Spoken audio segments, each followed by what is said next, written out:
There's a player, let me tell you. Good academic background.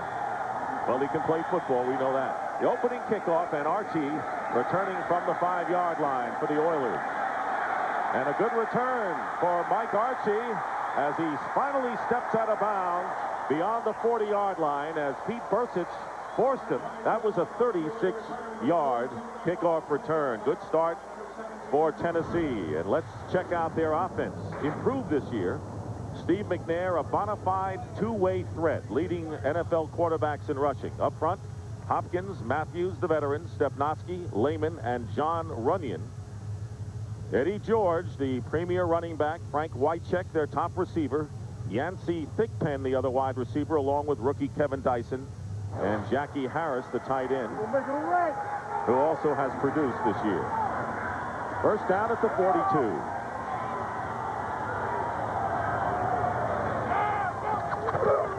Passing on first down, and the pass is bobbled by Thigpen. Incomplete is the call, and that'll bring up second down and 10. Defensively for the Minnesota Vikings, John Randall the last 5 or 6 weeks have been lining up as a defensive end with Jerry Ball, Tony Williams, and Derek Alexander. 8-year veteran Bobby Houston is starting in place of the injured Dixon Edwards, out with back spasms. In the secondary, Jimmy Hitchcock, who's returned 3 for scores, with Thomas Griffith, and also back there, Corey Fuller. Second down and 10. On the draw play, Eddie George finds an opening. Gets into Viking territory. Short of the first down by about 1.5 yards with Jerry Ball and Jimmy Hitchcock from the secondary making the stop. Dick, when you look at this Tennessee team, especially offensively, they have a lot of pieces to the puzzle. But what they've really lacked has been big plays. And they've been an offense that has been methodical. And one of the things that's killed them has been bad field position, really all season long. Dang, they're starting this game out here with great field position and a chance to get it rolling offensively early. There's Thigpen, the former Pittsburgh Steeler, a big free agent pickup. Out of the shotgun on third down and 2. Mike Archie is looking to throw, and Archie's going to be trapped way behind inside the 45. Robert Griffith involved in the play, Bobby Houston as well, and it was Houston who's played most of his career with the Jets who made the big play and a loss of 8. And a play like that, the key is always getting penetration up the field. And then the other key would have been coverage down the field. The Vikings had both. They were going to try to hit Dyson down the field, but he was covered well by Hitchcock. Talk about big free agent pickups as David Palmer goes back deep. Craig Hentrick, the former Packer, leading the NFL in punting. And the Vikings coming in trying to block that one with Dwayne Rudd coming in. The kick goes out of bounds at the 22-yard line, and they scuffle early in the game. This is only the day after Christmas. Too early for scuffling back. Hey, Merry Christmas. Yeah, no, Merry Christmas. No, Merry Christmas to you. Well, the Vikings, the scoring machine going on offense for the first time. Randall Cunningham, highest rated passer in the NFL. Todd Stussy, Randall McDaniel, Jeff Christie, David Dixon, and Mr. Versatile Everett Lindsay starting for Corey Stringer at right tackle. Smith and Evans in the backfield. Chris Carter and Randy Moss, Pro Bowl wide receivers. And Andrew Glover is the tight end. And there is Lindsay, who's played all the offensive positions on the line this year. First down from the 22-yard line. And it's a running play, and it's Robert Smith, and he goes nowhere. Eddie Robinson, outside linebacker, no gain on the play. Defensively, James Roberson, Henry Ford, Gary Walker, and Pratt Lyons, the defensive line. Robinson, who just made the play, Joe Bowden and Lonnie Martz are the linebackers. Darrell Lewis and Denard Walker, the cornerbacks.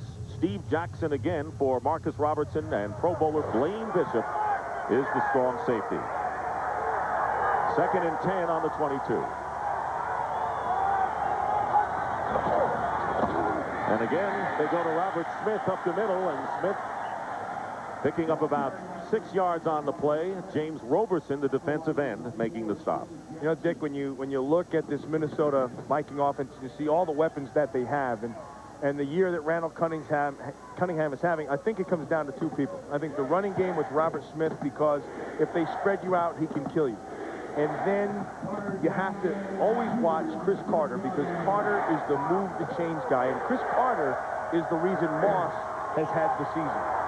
Matthew Hatchett, number 89, the third wide receiver, checks in from the 30. And the swing pass and a great one-handed catch by David Palmer, ridden out of bounds, close to the first down. And it's going to be very tight. Denard Walker on the play. And it may be close enough for a measurement. That was a great catch. That was a great catch. There's another piece of the puzzle that has made this Minnesota Viking picture so clear. And it's just, you know, one word. I mean, that's just athleticism right there. Palmer goes up, and then watch how he tries to get the first at the end. A little bit of a straight arm against the bigger guy, and he's just gives it enough to be about 5 inches, 6 inches short.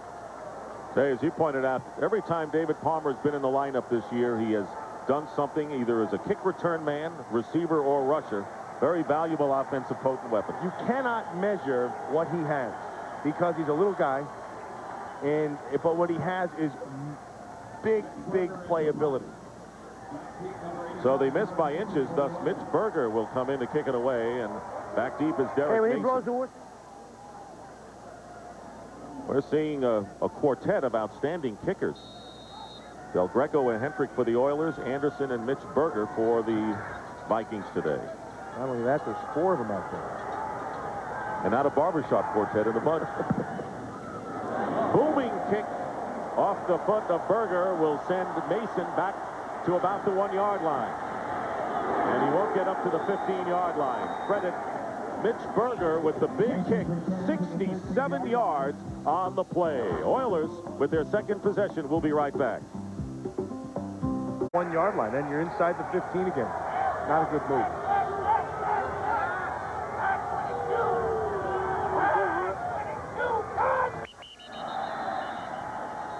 Steve McNair with the long count and the stutter count as Jerry Ball crossed the line. Let's see if he was drawn off by the Oilers.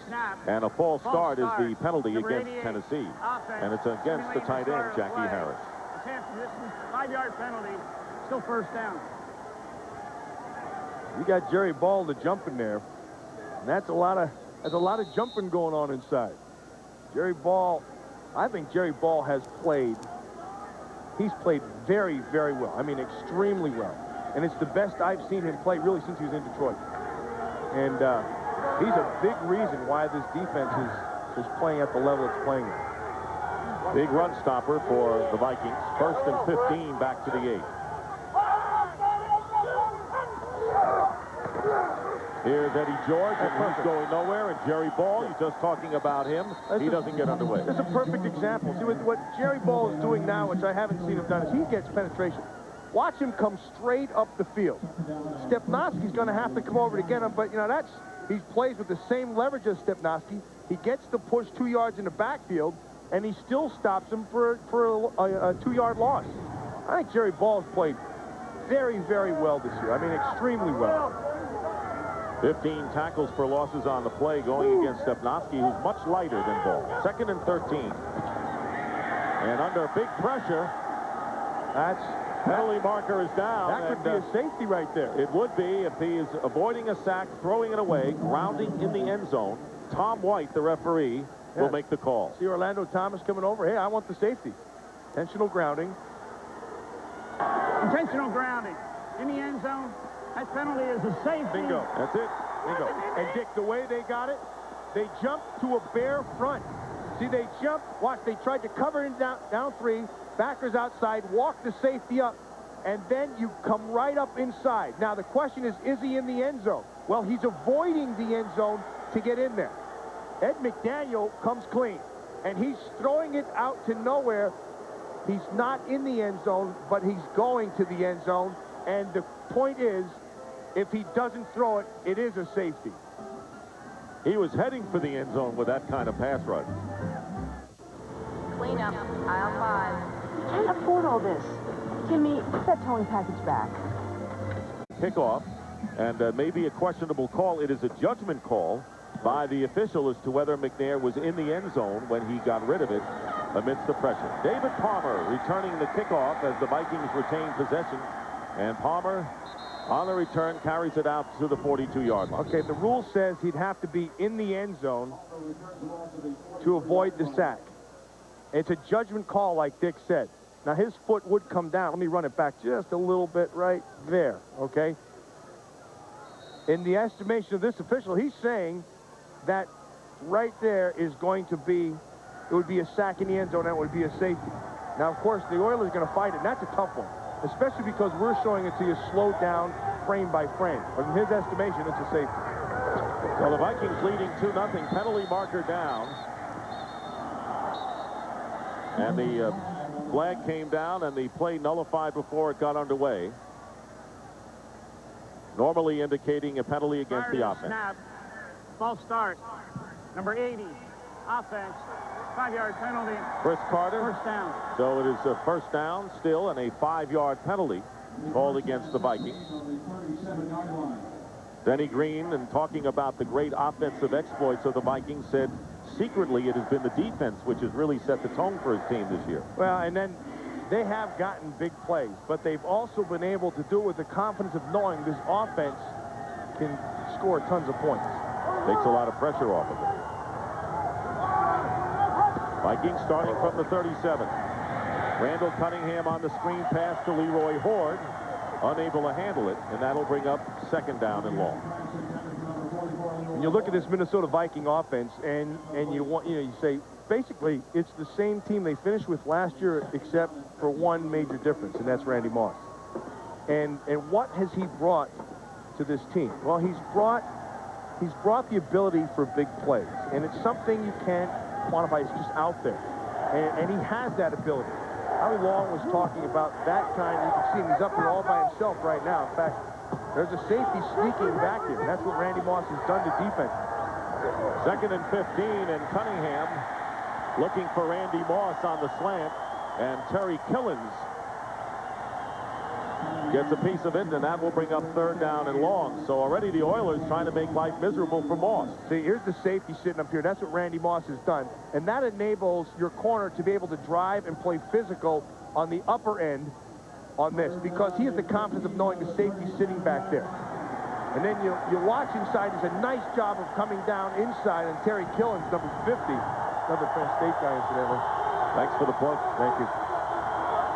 Best in the NFL, the Vikings on third down conversions. They need 15 yards and another flag. So right now, the Minnesota offense a bit out of sync. Their defense getting him the first point. Start. Number 61. Offense. 5-yard Everett penalty. Lindsey, who is Third down. starting at right tackle for the injured Corey Stringer, and another 5-yard penalty. There's Brian Billick, the offensive coordinator, whose name is floating all over the place for sounds like there's going to be a bunch of job openings this offseason. Third down and 20. Oilers backed up to the 32-yard line. Cunningham goes downfield, and the pass intended for Hatchett thrown away. And that will bring up fourth down, and the Vikings will have to kick. So a stuttering offensive series for the Minnesota Vikings. Dick, there's so many weapons on this Minnesota team. The one that people forget about is number 7, the quarterback. Watch Lonnie Marks. See, he lines up right here. See him? He now is going to shadow Randall Cunningham because he knows you can take coverage down the field. They've rushed 3. That gave them 8 in coverage. And they want to make sure Cunningham's not going to beat him with his feet. An unusual kick by Berger. Not as long as usual, and it's fielded by Derek Mason. And the Oilers will take over as, again, tempers begin to flare. So as in the lead. Funny what winning does, doesn't it? And winning big in the Vikings case. Oilers starting from the 21-yard line, and here is Eddie George, and nothing there. George has had his problems in the last 6 games, has not gained much yardage, even though he is one of the top rushers in the AFC, 3rd in the league conference coming in, but he has been stymied as of late. Yep. Eddie George is he's a man. I mean, he's a big man, 6'3", you say 240. The key for him is he's got to break that line of scrimmage. Once he gets to the other side of that line of scrimmage, he can just absolutely abuse secondaries and linebackers. At his second lowest production of the season last week against Green Bay. Second down and 10. McNair dropping back to throw, and this is what he may do best. Takes off, runs, slides, and gets the first down. No fumble. The play was blown dead at the 35-yard line, and so a 14-yard pickup by Steve McNair and an Oiler first down. Well, Dick, he does run well, like you mentioned, but I don't believe it's a thing he does best, because his best is coming. He sees the field now better than he did, and he'll continue to see it better. He makes good decisions. They don't turn the ball over here down in Tennessee. He just needs a little bit more time, but he is definitely on the right path.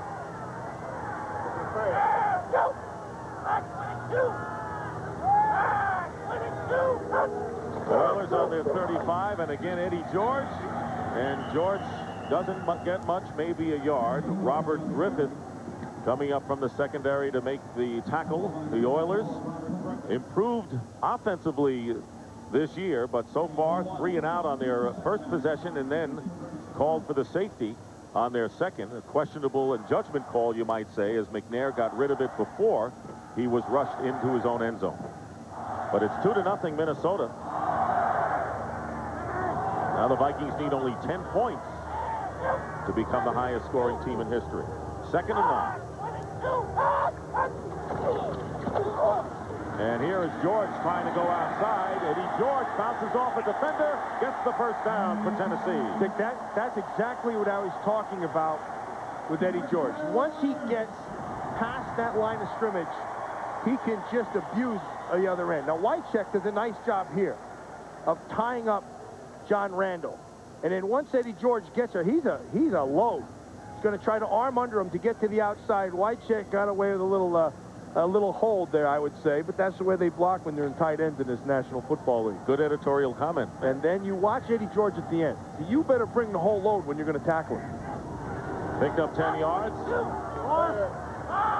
Oilers with a first down. On the bootleg, McNair, and the pass is caught into Viking territory, and a first down. That was Jackie Harris, the former Tampa Bay Buccaneer, and he picks up 21 yards, and the Oilers are in business with Rudd making the stop. Now, this is what the quarterback of the 90s has to be able to do. You have to be able to throw, obviously, but you have to use those feet to create some situations. It's a nice play call by Les Steckel, their offensive coordinator, of moving him around and using what he does, and a nice throw to Jackie Harris. Mentioned Les Steckel, the offensive coordinator. He was head coach of the Vikings for 1 year in 1984. Team had a 3-13 record. Doing the job now with the Oilers. He's also my playground instructor as a kid. Here is George on first down, trying to go outside and trailed by Bobby Houston. Maybe a yard or so on the play. And that was kind of a mixed-up handoff that time between McNair and Eddie George. You know, Dick, when you watch this Minnesota Viking defense, the one thing that really stands clear is they can flat-out run. I mean, the guy who's really given them a great deal of speed is Dwayne Rudd, 57. And Ed McDaniel inside can run, but he also has great instinct, and that's where their speed really shows. Very few times you're going to run away from this group. Second and 9 on the 32 of the Vikings. McNair fakes the handoff, has time, steps up, and the pass thrown underneath to Kevin Dyson, and the rookie from Utah gives the Oilers a first down inside the 20-yard line. Ed McDaniel, the middle linebacker, made the tackle and a gain of 14, and an impressive drive on the third series by the Oilers. Well, what you see with this group the whole time has been no pressure, except for blitzing. If they don't blitz, they haven't gotten pressure. That time they did bring Rudd. Jackie Harris did a good job of picking him up. And then because he's picked up nicely, right there, watch Jackie Harris, stays on Rudd. McNair can step up in the pocket, find the time, and is able to hit him for the first down. Oilers with a first down on the 18-yard line, going with 2 tight ends. McNair getting away from one defender, McDaniel, and McDaniel comes back to tackle him. Jerry Ball was the second man in, but it was Ed McDaniel who gets credit for the sack and a loss of 10 yards. What he wanted to be able to do was find Dyson down the field.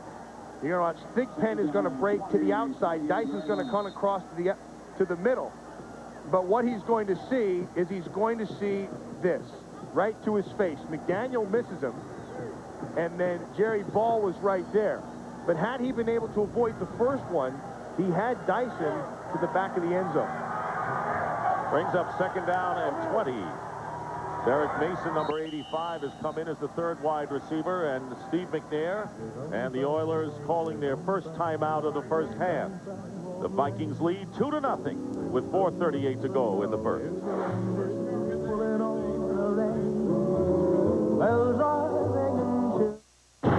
Cars are now breaking the sound barrier. Stadium next year with a new name known as the Titans. So this is the last game as the Oilers. 2nd down and 20 from the 28. Oilers calling a timeout. McNair out of the shotgun. And McNair gets tripped up, regains his footing. And McNair finally put down by Ed McDaniel at the 22-yard line, still about 12 yards short of the first down. And when you're 14-1, you're used to playing with a lead, but how about this kind of a lead? The Vikings have been behind only 10% this year and have trailed in the 4th quarter only once all year, and that was the game they lost in Week 9 to the Tampa Bay Buccaneers. So it, as Matt pointed out, takes a lot of pressure off that defensive unit. Funny, Chris Carter told us last night the team that was the most patient and knew how to play them was Tampa Bay. They knew to be able to just stay patient with us on defense. And they ran the ball right at him. This is the 10th play of the drive. And McNair's pass is caught by Dyson. And out of bounds. Still about 10 yards or so short of the first down. So Al Del Greco will come onto the game, one of the premier place kickers in the National Football League. With the Oilers down 2-0, trying to give them the lead here with 3:43 to go in the first quarter. Minnesota Vikings secondary has done a nice job of taking throws down the field away from McNair, and he's had to throw underneath the majority of the time. Del Greco, as you saw, leading the NFL with 33 field goals, 14 in a row. This is from 36 yards away.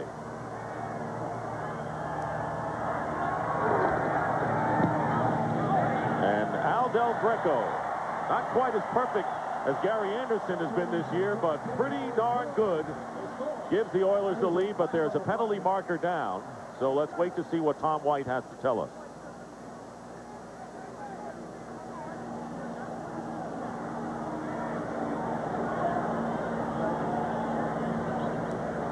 They got a lot more conferences going on since they got rid of instant replay, didn't they? I think that's the one thing that came out of instant replay.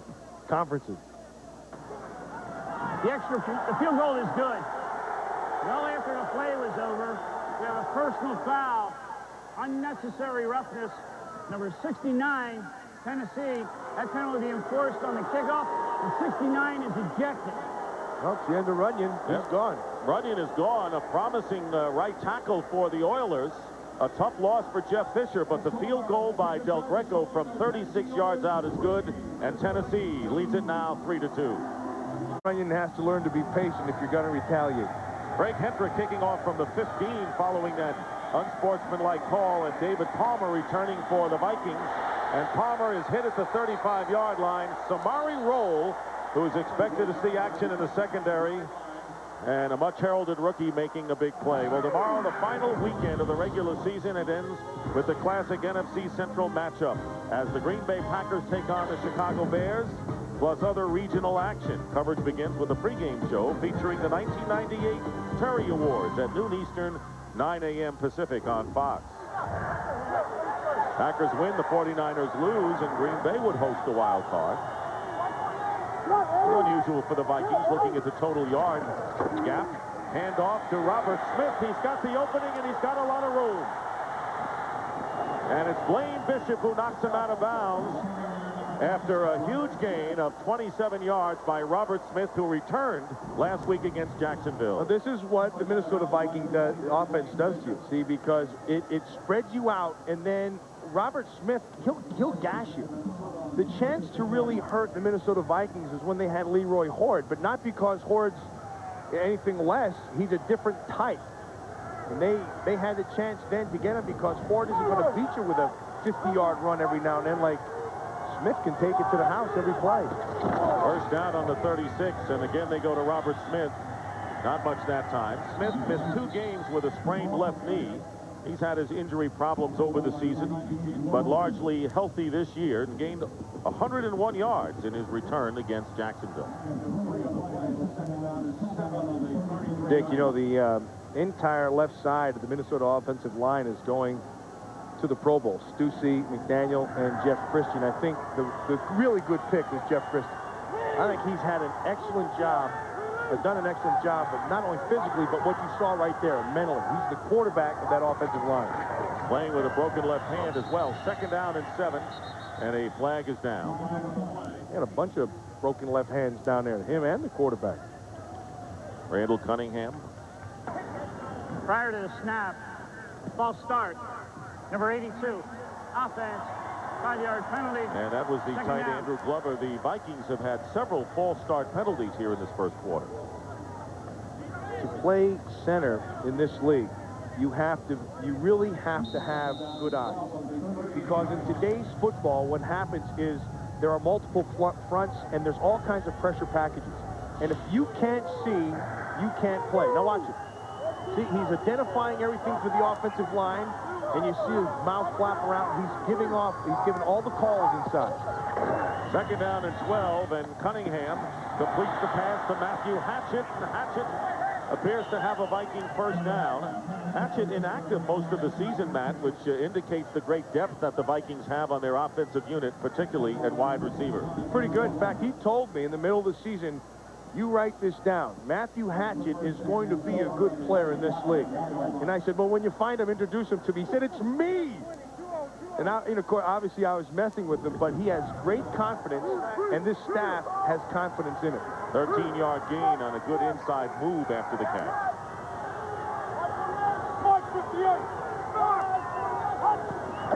From the 25-yard line, Robert Smith gets a yard, maybe 2, and it was Lonnie Martz, the linebacker, and Blaine Bishop, the hard-hitting, strong safety, in on the play. Well, I like him. I like Blaine Bishop. You always have. Yes, I have, and it's the way he plays, and he plays with a little bit of attitude, and he's not a big guy, but if you if you straightened out those bow legs, he might be another 3 inches taller. But he plays 5'9" is deceiving because he plays like he's 6'2". And one of the Oilers heading for the Pro Bowl. 2nd down and 8 for Minnesota.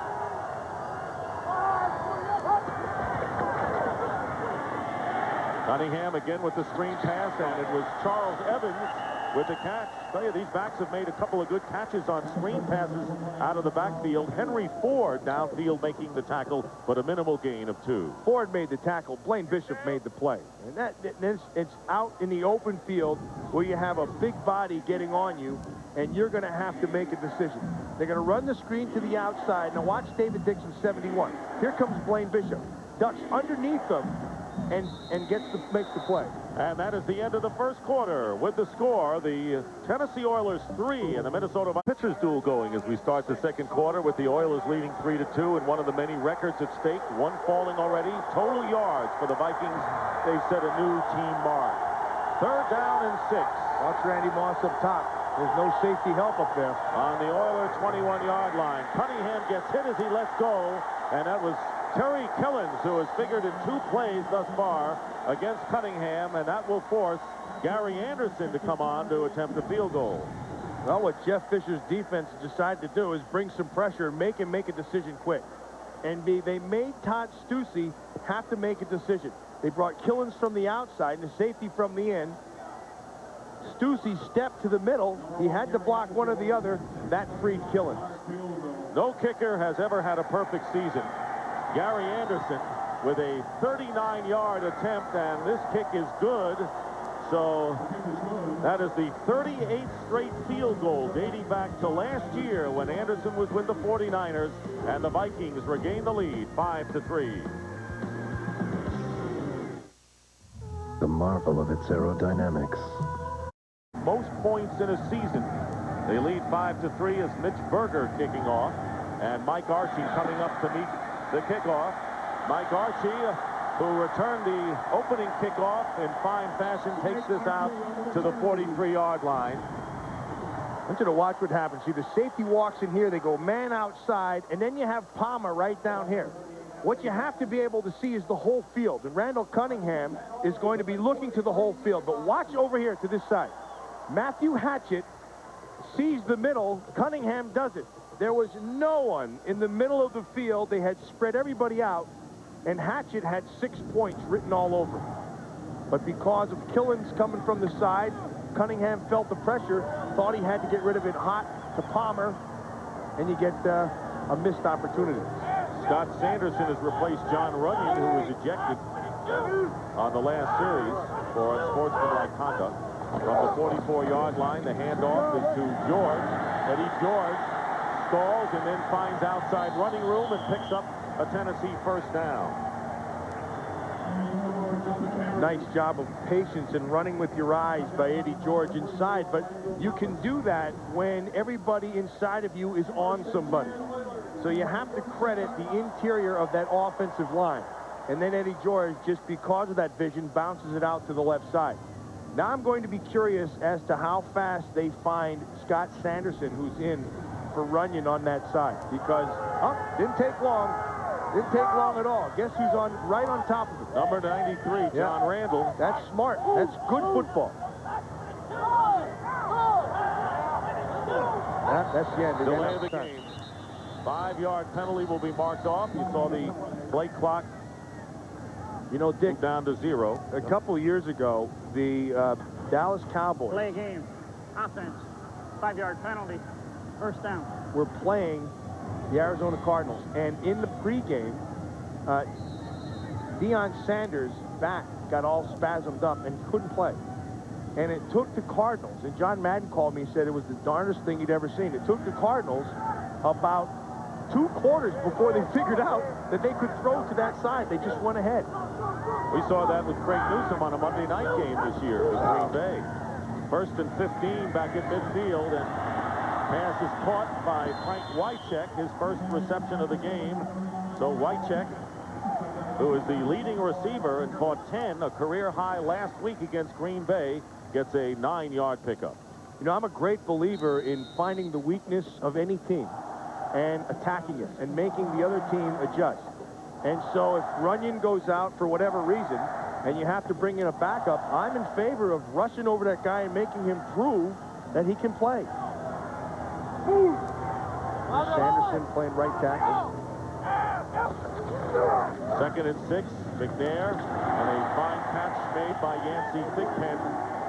And it looks like a first down for the Tennessee Oilers. The Oilers looking to wrap up 2nd place in the AFC Central Division, and they've been on an 8-8 rut. But Jeff Fisher has done a terrific job considering how this team has been in flux, moving from Houston, playing in Memphis, and now they're going to go to a new stadium next year. He's held the team together. Now, what that team has to do is focus on what they're doing each week. Now, they've been a head-scratcher at times, but I think it's doubly tough to be able to focus on the team and what the heck is going on around you.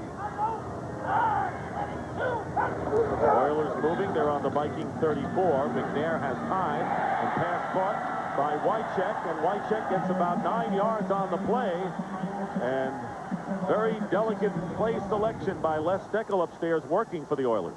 You think the Oilers don't know where John Randall is? There goes Harris. There goes Eddie George. There goes Hopkins. They have 3 guys to make sure they know where one guy is. Well, if you have 3 on one, that means, and the quarterback, now you have all those others blocking not as many. You got some problems. That's what John Randall will do for you. 2nd down and 2 at the 26. Randall lining up as a right defensive end. Here's Eddie George, who'll get the first down inside the 20. And he lost his footing, but gets inside the 5. Jimmy Hitchcock is there for the play, and the Oilers with an 18-yard pickup, threatening to take the lead again. Nice job inside. Watch Stepnoski, Bruce Matthews, Lehman, right there. Excellent job. Look, everybody's on somebody. Stepnoski just keeps on staying with Williams. And then what we talked about earlier, once Eddie George gets to that next level, he's a handful. And looking for a 100-yard game. He's had 6 of them so far, already at 51 yards. First and goal at the 8 for Tennessee.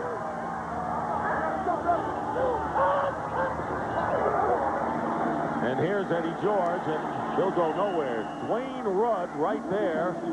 And, of course, he makes the big play, but you got to be wary of the Tennessee Oilers when they're in the red zone, because they are the only AFC team that has scored in every possession in the red zone this year. 46 in a row, and that's the longest current streak in the NFL. They like that fact that they've been able to score, but they don't like the fact that they haven't been able to get as many touchdowns. They figure that they get a field goal, that's not a positive trip into the red zone for them. Loss of 2, so it's second and goal at the 10. On the rollout, McNair looking for a receiver, and he fires it away. McNair smartly threw it away with pressure coming from Dwayne Rudd. Matt mentioned the great speed that the Vikings have suited for the artificial surface, and Rudd leads the way. I mentioned earlier about having, a 90s quarterback has to be able to run. And what he does is he has to run to give his receivers time to get open. Hitchcock is all over his coverage. Fuller all over his coverage. He tried to look for Jackie Harris in the beginning. That was covered. And when those things happen, even the most fleet of foot and the best arm isn't going to help you. 8th play of the drive. That's Derek Mason, number 85, coming in motion. Third and goal. And a penalty marker down. And we may have a false start this time against the Oilers.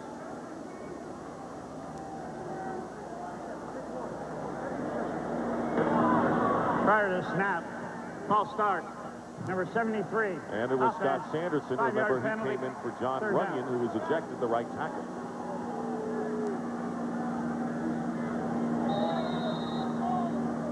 Jeff Fisher, Dennis Green, both with West Coast backgrounds. Fisher played college football at USC, coached at the 49ers as an assistant, and so did Dennis Green. Third and goal at the 15-yard line.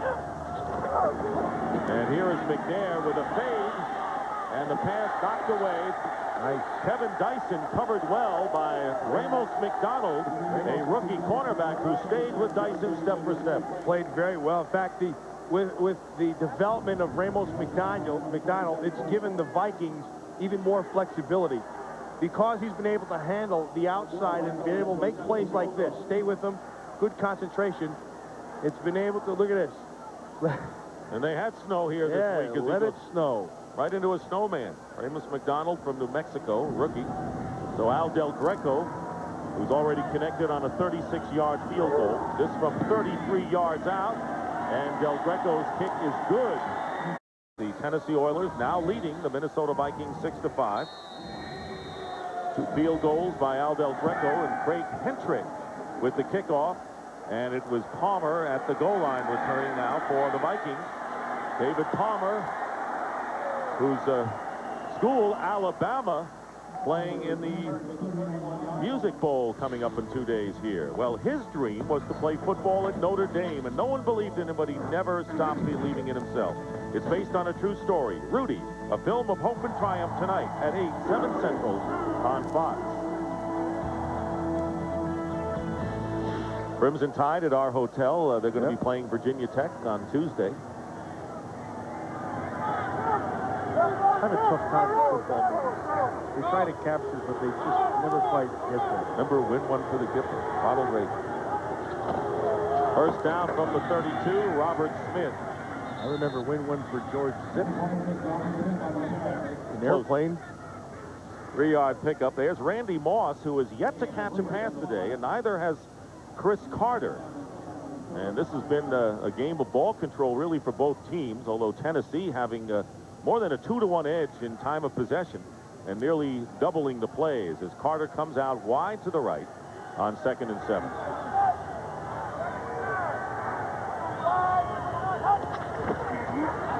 Cunningham quickly gets out to Carter, his first catch of the game, and it's sufficient for a Viking first down to the 44-yard line. That was a 9-yard pickup for Chris Carter, who caught his 100th scoring catch against Jacksonville, only the third receiver in NFL history to catch 100 or more. Jerry Rice way ahead, and right now Chris Carter tied with Steve Largent for second.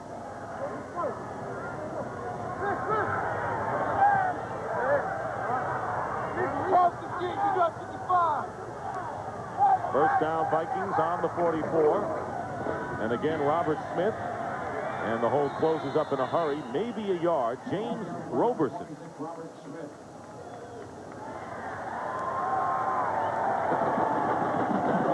You know, the Houston Oilers, of course, they'll always be Houston to me. I don't care when they call them the Titans or the Ten. Well, they were since 1960. And and I played against them, and so they're staying that. I don't care what anybody says.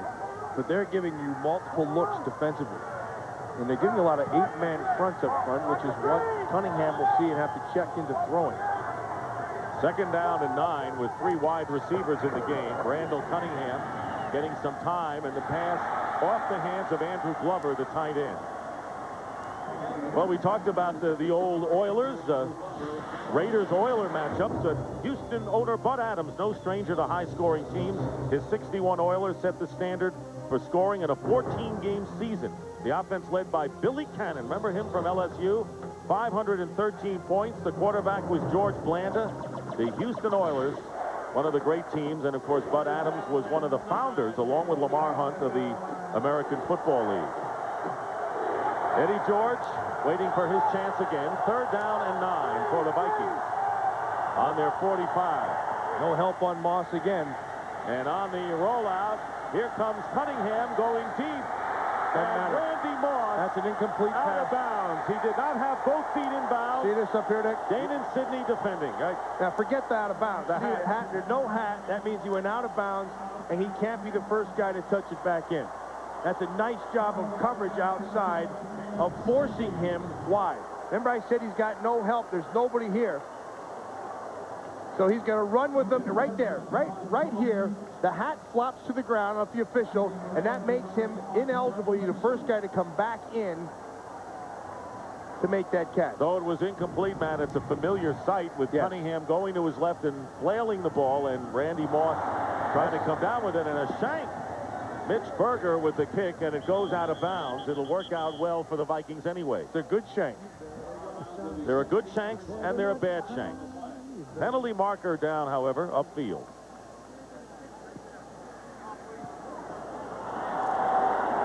And the flag will be against the Tennessee Oilers. Well, let's see when it is, because if it's before the kick and it's a personal foul, that changes everything.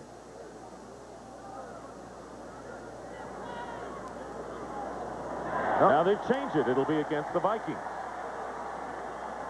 Passively looking on is Dennis Green.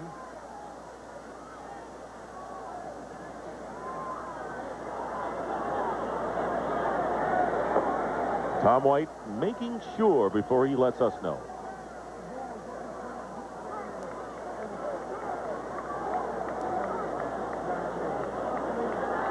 Well, I'd make him kick it again if that's the case. They had him pinned down inside the 20 at about the 16. Personal foul. Head slap. Number 55. Kicking team. 15-yard penalty from the previous spot.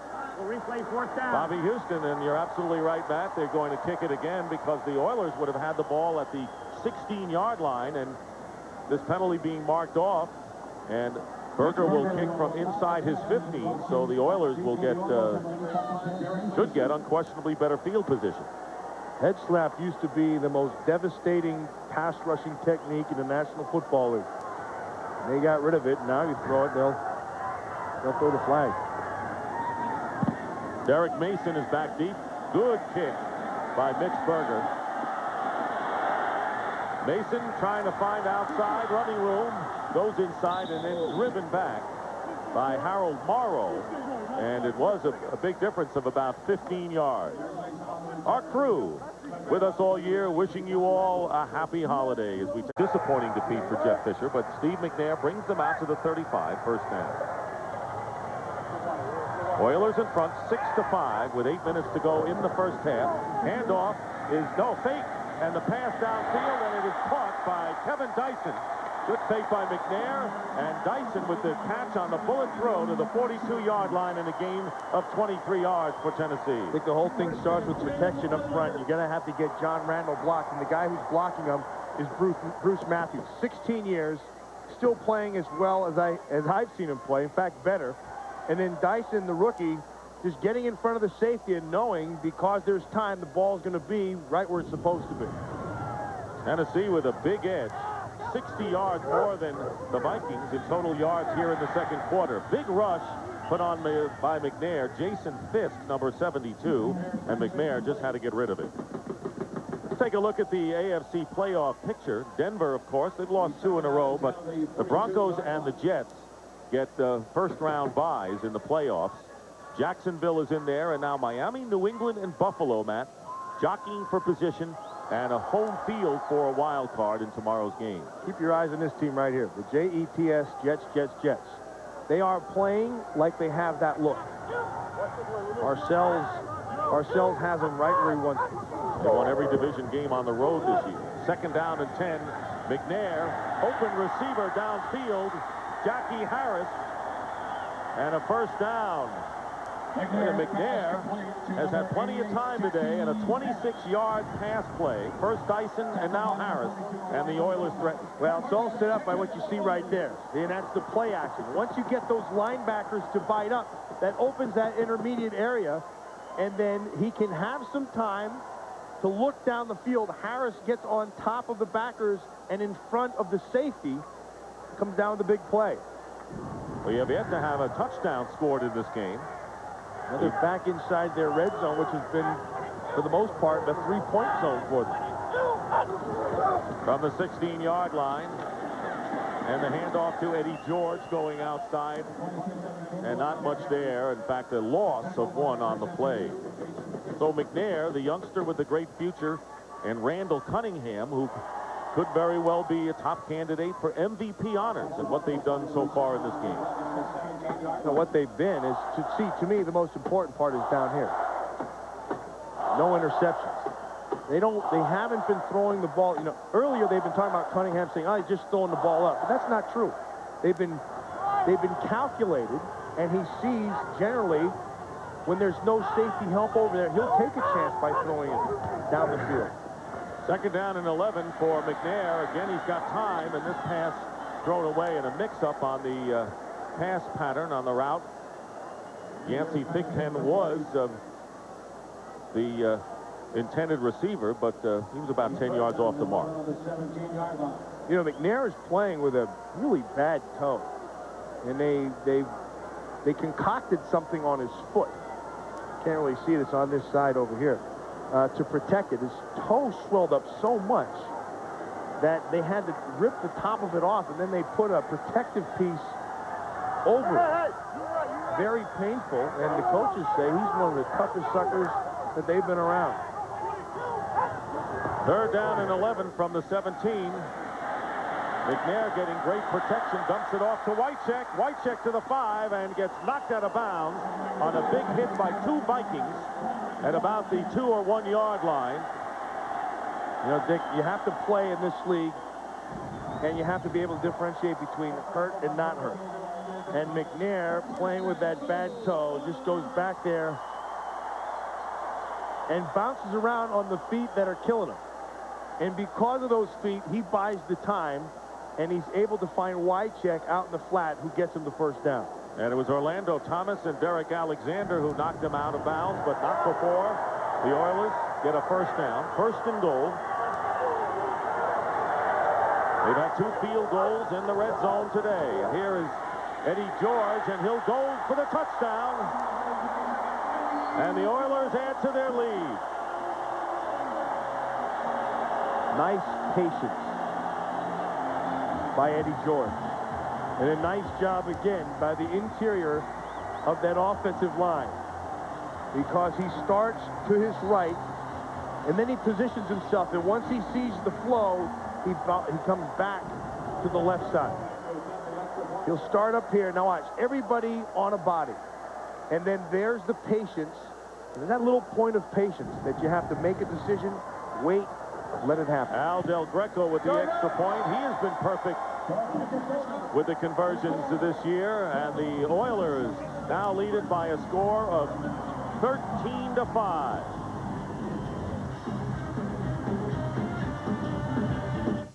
In an effort to get people to remember our name, Outpost.com, we contacted the local high school marching band and asked them to help us out. And to help make this memorable, we decided to release a pack of ravenous wolves.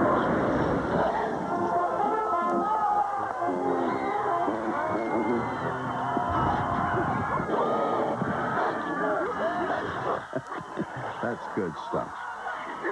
Outpost.com, the place to buy computer stuff online. What's your idea of the perfect minivan? Is it the most luxurious? One with a leather-trimmed and preferred suede interior, heated front seats, and dual zone temperature control? Or is it America's lowest priced minivan that still includes features like easy-out roller seats and air conditioning? There's only one place to choose from the complete selection of award-winning minivans. Your Chrysler and Plymouth dealer. Now get $1,000 cash allowance or 1.9% APR on Chrysler and Plymouth minivans. Hey, mind if I play? Brett. Hey, dude, there's Brett Barr. Come on. Hey, mind if we play? Mind if I play? To the left.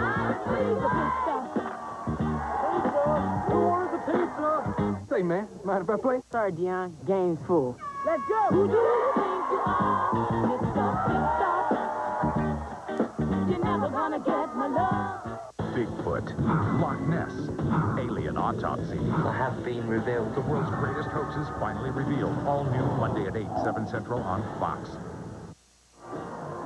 The Oilers stretching their lead now to 13-5 with 5:06 left in the first half. Eddie George with the 2-yard run, his 5th touchdown rushing. McNair was 3 of 5 on the drive that consumed 65 yards. Eddie George, who playing extremely well, told me he missed 2 things about Philadelphia's hometown: tasty cakes and soft pretzels. Can't blame him for either. With mustard on them. Hendrick kicking off. Palmer on the return from the end zone. David Palmer. And he is tackled at the 27 by Dennis Stalling. John Riggins, the Hall of Fame quarterback, talks about this area right here, and he calls it your point of patience. And this is what the point of patience is about. He's going to run to the point. Now, right here, he has to make a decision. See, everybody's on a body. The linebackers are in. He sees this come up, and he has to run back to the left side. Nice and easily, but it's all with your eyes, and it's all with patience. Something I've never had. Oh, come on. Somewhere along the line. First down from the 27. Cunningham has time. Randy Moss downfield, and it's broken up at the last minute. That was a great throw, a long throw, and Moss had his defender beaten, but Denard Walker, number 25, caught up with him and knocked the ball away. That was the key. He caught back up with it. Lots of time to throw. Walker holding the outside. Now here he hits the afterburners. Now actually, see, the ball's underthrown, because if he throws it out here, he's still running. But it hung a little bit in the air, and that allowed Walker to be able to play and fight. And that's an excellent job, that inside hand of stripping it away. But Randy Moss has caught a lot of those underthrown balls this year. Yeah, but that time the ball is not quite where it should have been, and Walker was able to make that play. On second down and 10, Robert Smith gets a small opening, picks up about 3 yards. Darrell Lewis, the cornerback, in on the play.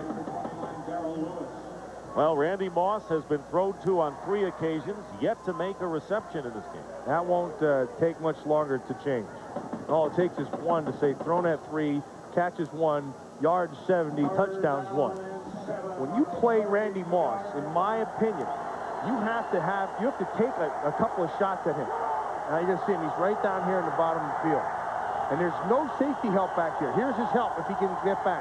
Now here he comes. Chris Carter is in the slot.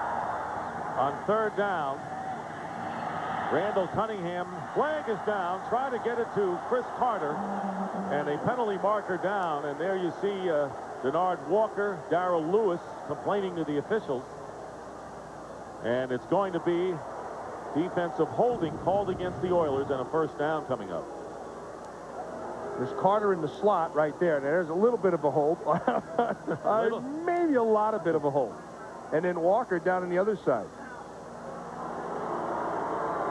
Chris Carter, to me, he's their passing game. He's the guy who moves the chains. And then the home run hitter, obviously, is Moss. But with Randy Moss, when he blocks, that's when you got to get your shots on him. Kind of like the way it used to be with Barry Sanders. You don't really get a good hit on him when he's running. But when he blocks is when you can beat him up a little bit. Moss split wide to the right on first down following the penalty. And there's Randall Cunningham, and a great catch made by Matthew Hatchett. And a first down. Matthew Hatchett with a 20-yard pickup. And remember, the Vikings short-handed with Chris Walsh unable to play today, and Jake Reed still coming back from injury. Well, they're not losing much with Matthew Hatchett. A short-handed guy, runs pretty good routes. Not the fastest of the bunch, but you have your speed with Moss. Most important thing is when that ball, if you go have a guy who will go get it, you can't top that. Matthew Hatchett will do that. Terrific depth on the Vikings as Robert Smith tries to carry it outside and will lose a couple of yards on the play. Well, on Sunday, January 10th, Eddie Murphy returns to TV with a wild new look and a bold new attitude. From the mind and mouth of Eddie Murphy comes the PJ. The series preview is Sunday, January 10th, right here on Fox. Remember, the Minnesota Vikings need only 7 points to establish themselves as the all-time leading scoring team in the NFL, and they need 7. Second down and 12 at the 45. They beat the Washington Redskins of '83. Pressure coming in on Cunningham, and he gets it off to Robert Smith. Beautiful. Smith with a great bit of running, gets the first down. Fine running, and Cunningham knew when the defenders were closing in on him, in a gain of 13. Dick, screens are about timing. And it's a feel. And it's a timing thing for your offensive line, but also your quarterback, because you want to hold it just long enough to be able to draw them to you. And your linemen have to hold their blocks just long enough until they can slip them out. The whole thing is timing, and in that particular play, the timing was perfect. This may be the last play before the 2-minute warning, if they get it off. They're not going to. And the 2-minute warning with the Tennessee Oilers trying to send the Vikings to only their second defeat of the year, leading 13-5. Coming up on the Visa halftime report, first half analysts will take a look at the NFL coaching carousel. All coming up on the Visa halftime report. That is our lineup. First and 10 at the 32 following the 2-minute warning. And this pass overthrown, intended for Chris Carter. Well, the plan, according to Dennis Green, was to go with Randall Cunningham in the first half, and Brad Johnson, who was the starter when the season began, but has been sidelined twice with a broken fibula and a broken thumb, came back against Jacksonville in the second half last week. According to Coach Green, slated to play the second half. We'll see. But Cunningham just took the job away despite the injuries with his amazing play. Second down and 10 at the 32. Leroy Horde is the running back. Cunningham will throw, and incomplete, nowhere near Randy Moss. One player that I saw this year that played Randy Moss, really schooled him, was Darrell Green of the Washington Redskins. Darrell Green just played a great football game against Moss and really frustrated Randy Moss. Most teams don't have a Darrell Green. In fact, this league doesn't only have one Darrell Green. But the way he played him was to challenge him with his speed. And, of course, Jeff Fisher said we've got to be physical with Randy Moss, although we haven't seen much of that so far today. Down here again, and again, nobody over the top for the safety help. Third down and 10. Multiple wide receivers. Cunningham gets away from one rush, and he finds Matthew Hatchett, who makes the catch inside the 15 for a Viking first down with 1:46 on the clock. I believe Matthew Hatchett's right, what he told me. He can play. It was Matthew all the time. Yes, it was Matthew Hatchett the whole time. Killins comes. Cunningham is able to get out of there, and then with the vision downfield sees Hatchett, who did a good job of coming back into the vision of Cunningham. Matthew Hatchett, 3 catches with 54 yards. has picked up the slack without Carter and Moss doing big things thus far. From the 13-yard line, the Vikings are looking for the record, and this one off the hands of Carter, but a flag is thrown. Darrell Lewis defending Chris Carter. Darrell Lewis broke and got his right hand on Chris Carter. He broke on that ball because he smelled the quick, and that's what it was. It was going to be that quick out. Watch me. Outside technique, which I like. And then watch the right hand right there. That's what they're going to call it. That'll be a first down at the spot. First and goal.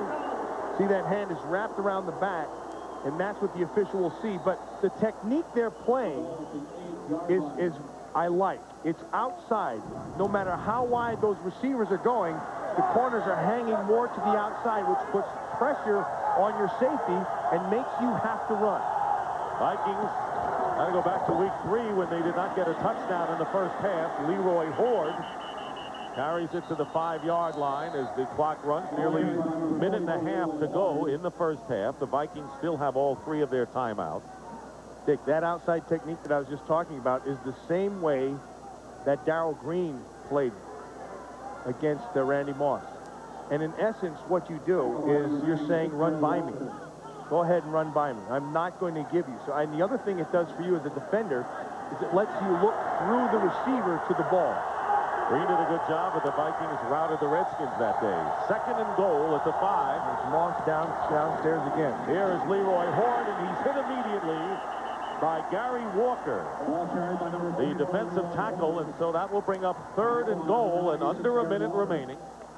As the Vikings, a little bit of first half drama, needing a touchdown and the extra point to become the highest scoring team ever in the NFL.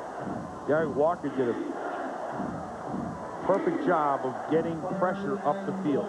Penetration. So it'll be 3rd and goal. The ball at the 4. Nobody in the backfield. It means you have 5 receivers out.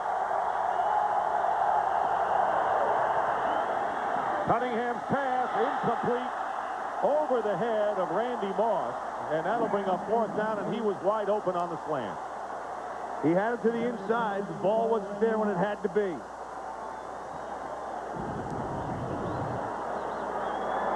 Working on Walker. Walker bit to the outside on the shake. Little lower ball, and it had 6 written all over it.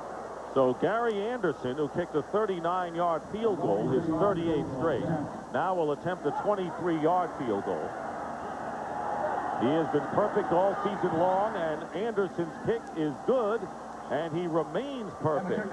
And the field goal cuts the lead now to 13-8, and it's been a kind of a frustrating day so far for both Randall Cunningham and especially for the rookie sensation Randy Moss. And don't stop there. Also for Chris Carter, not a lot of balls thrown to either of those 2 guys. Matthew Hatchett has been the bulk of the passing offense here in the first half. Yeah, this Viking offense, which has been a well-oiled machine all season long, has been out of sync in this first half. How much the Oilers have to do with it is another issue.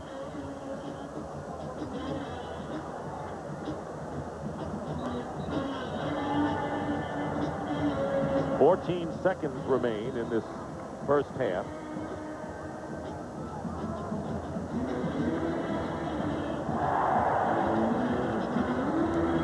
Well, Matthew Hatchett inactive most of the year. Coming in today as the 3rd wide receiver, and he has been the most prolific. As you mentioned, Carter only 1 catch, and Randy Moss so far shut out. Yeah, you don't even see his name up there. There's only been 7 receptions in the first half, which is not... I would expect that to change greatly in the second half. Well, the Vikings now need only 4 points to break the all-time scoring record. They're pecking away, as it, so to speak, with a couple of field goals and a safety.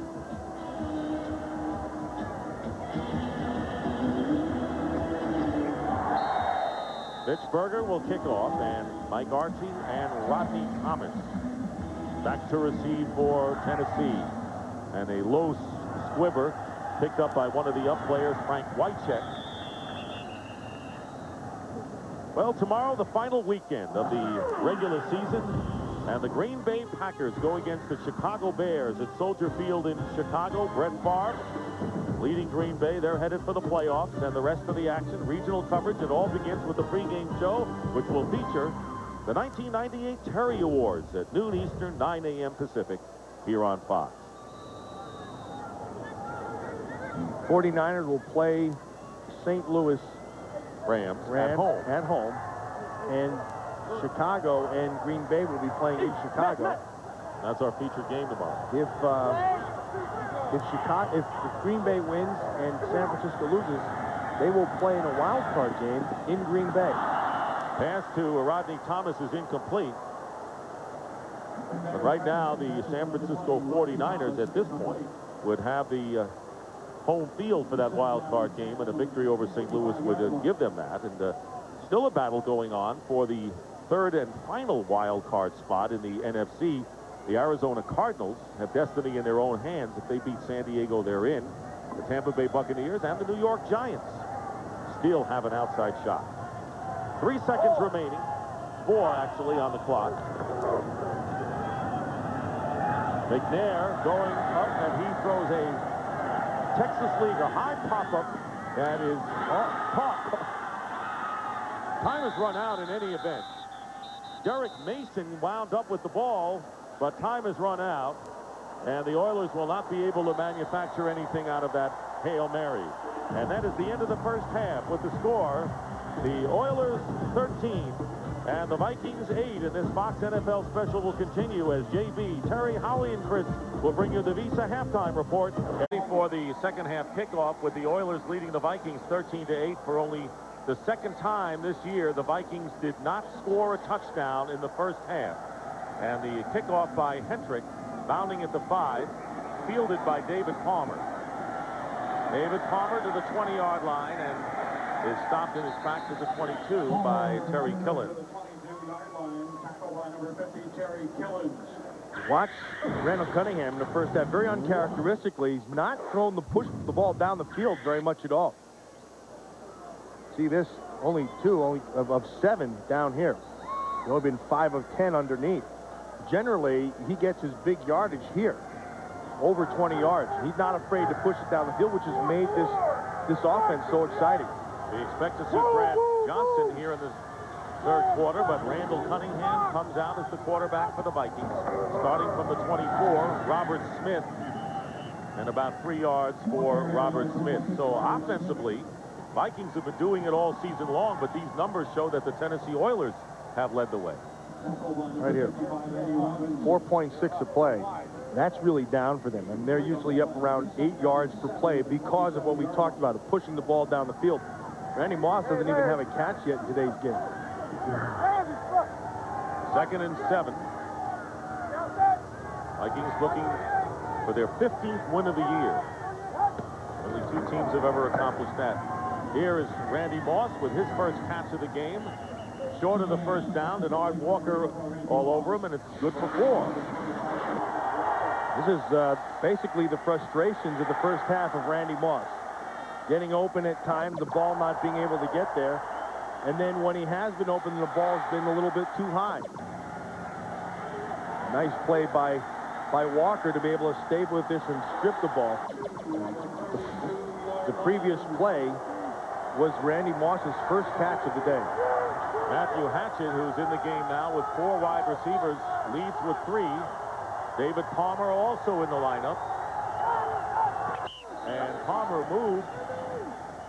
And Everett Lindsay also had jump. Let's see what Tom White calls it. False start, number 61. And it's Everett Offense. Lindsay. Remember, 5 Lindsay yards is penalty. starting in place of Third down. Corey Stringer. Both Stringer and Randall Cunningham received healthy contract extensions this week. Vikings have a lot of dough tied up at the quarterback position. They do.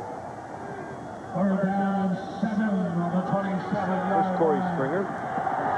Has a groin strain.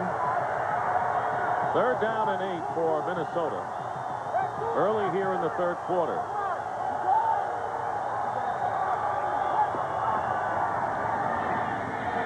Cunningham goes underneath to David Palmer. Tries to spin away. Let's see where they spot the ball. He may have enough for the first down. Blaine Bishop was defending on the elusive Palmer. Well, he is elusive. That's tough coverage. Now, they had him in the zone that time. He sat down right in the gray area. Always, the weakness of every zone is where the players overlap in their zones, because there's always a little bit of a gray area. That time, Palmer read it, sat down right in the middle, and was able to sneak in for the first down. He had a shallow route there when he ran out of the backfield, but it was good enough for the first down. There was enough depth to get the first. Yes, it was. On the 34-yard line. Hand off to Robert Smith.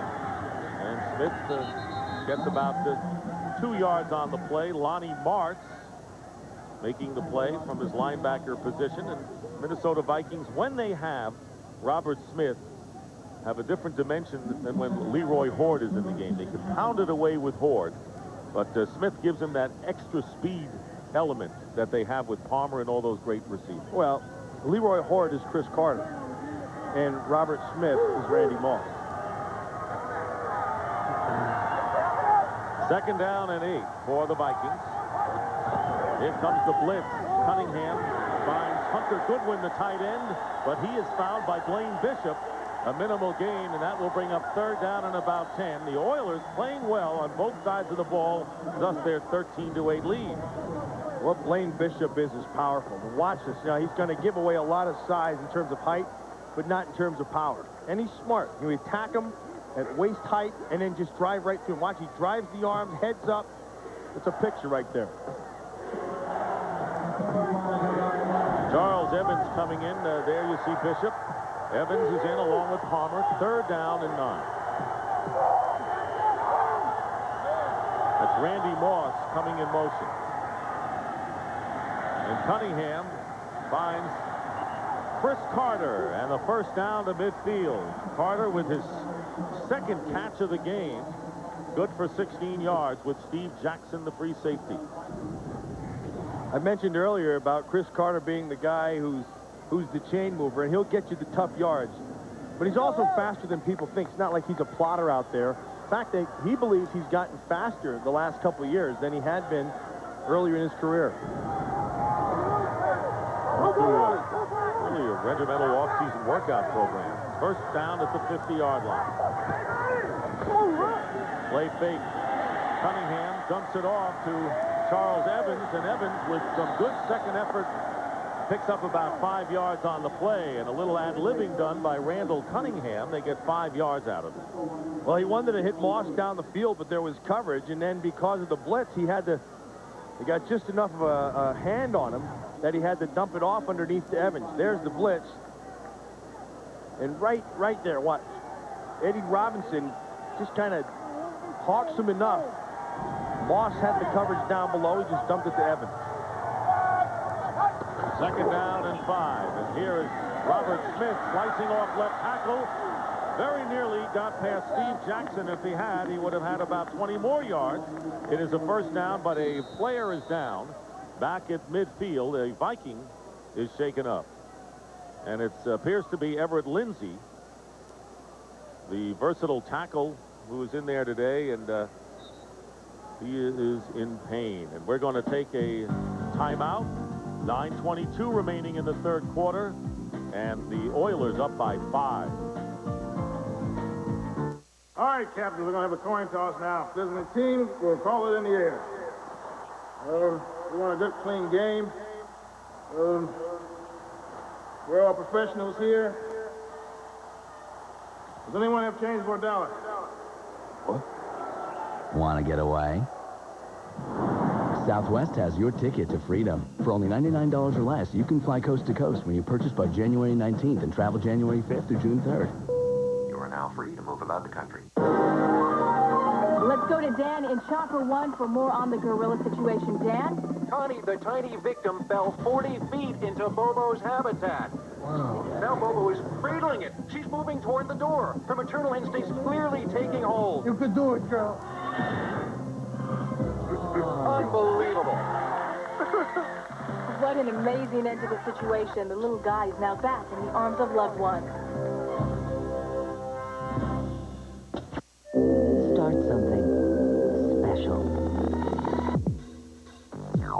In a car commercial, you expect to see some fine print. Well, here's some of the finest darn print you'll ever see.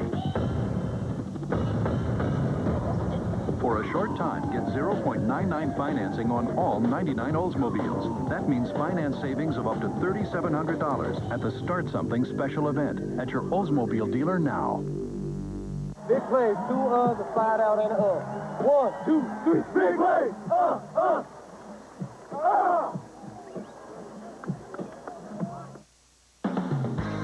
This Fox NFL special is brought to you by Oldsmobile and your local Oldsmobile dealers.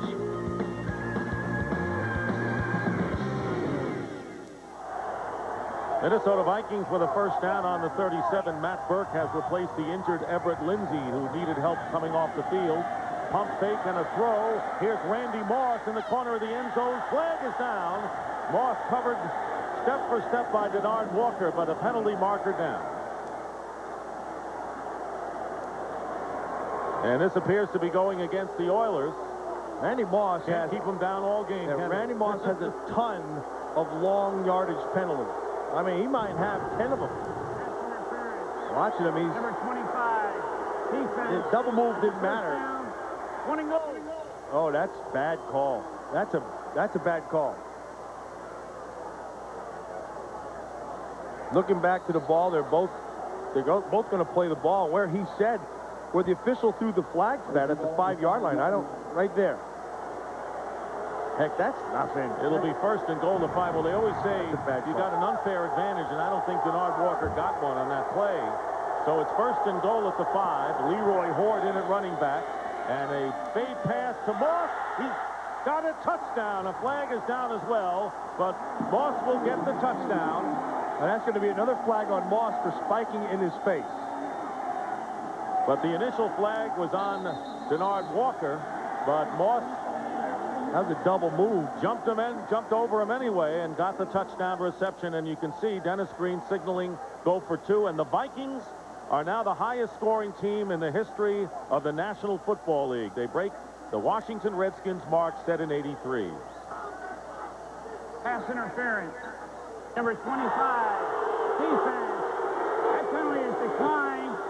And that is the 17th touchdown catch of the year for Randy Moss. And 544 points for the Vikings is a new NFL record. So the records continue to fall for the Minnesota Vikings, who will go for 2. And the Vikings lead 14-13. Now, he did not talk about the other penalty marker down. No, he was talking about it, but we... Here comes the 2-point conversion.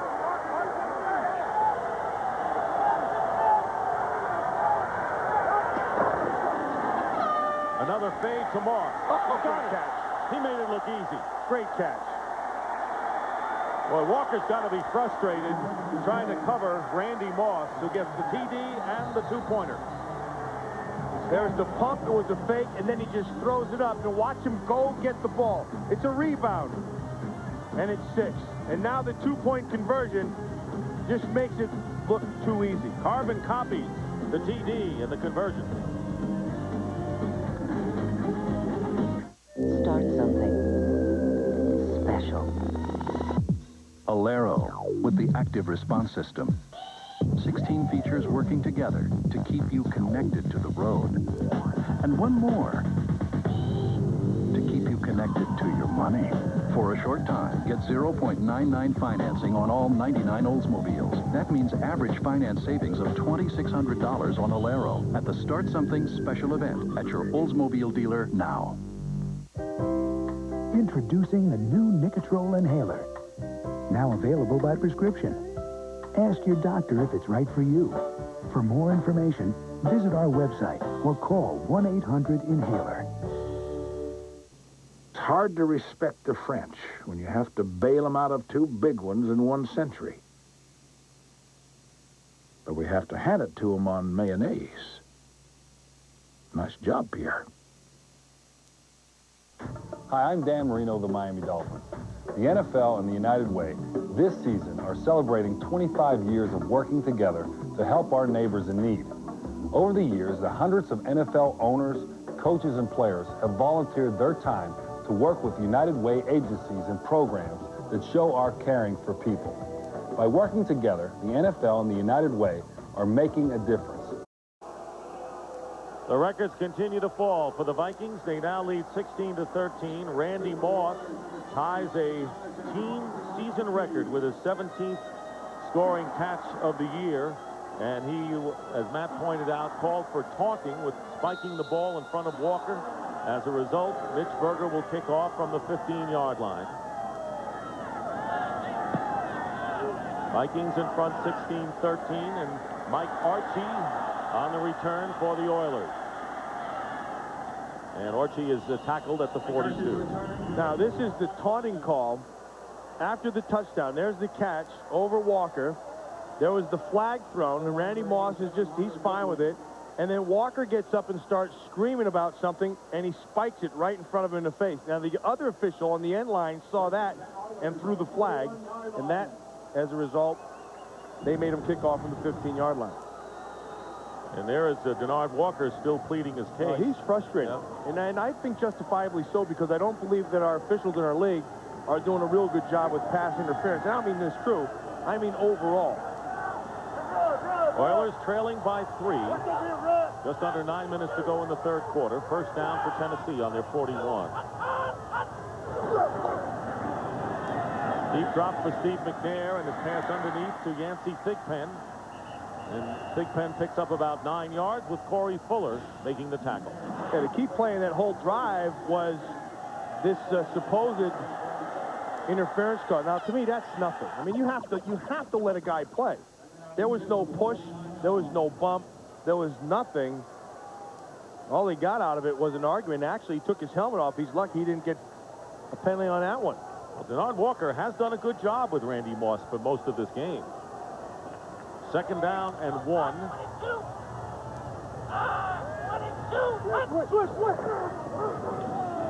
Here's Eddie George. And falling forward, may have enough for the first down.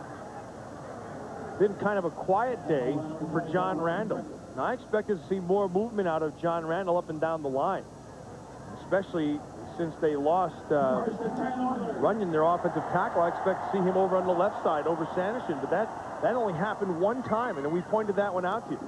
Other than that, he's been hanging out to the right offensive tackle. The Oilers thought that he would be, and he's right down here. The Oilers thought that they'd see a lot over Lehman, their right offensive guard. We haven't seen that at all. Oiler offensive line has done a terrific job protecting McNair. First down pass off the mark, intended for Kevin Dyson. What you'll notice about John Randall is he is really active, and it'll happen all game long. And a lot of the time, even though he may not be making the play, he's drawing the slide of the line or the protection. And that opens things up for other people. You always have to be aware of where John Randall lines up. Only one tackle today. Big game against Jacksonville last week. Second and 10 on the 49-yard line. And the pass up the middle, and Wycheck drops it. Frank Wycheck had it and then dropped it. Normally a sure-handed receiver as an H-back for the Oilers, but he couldn't hold on, and that'll be third down coming up. Nice read by the quarterback. McNair saw him running all by himself down. That's an excellent job of defense by Dwayne Rudd. Really, that was the reason that he dropped that ball, because Rudd undercut it, tried to swat it, missed it, and it messed with the concentration of Wycheck, but no excuse for Wycheck. He should make that catch. Third down and 2. Derek Mason and Yancey Thigpen to the top of your picture.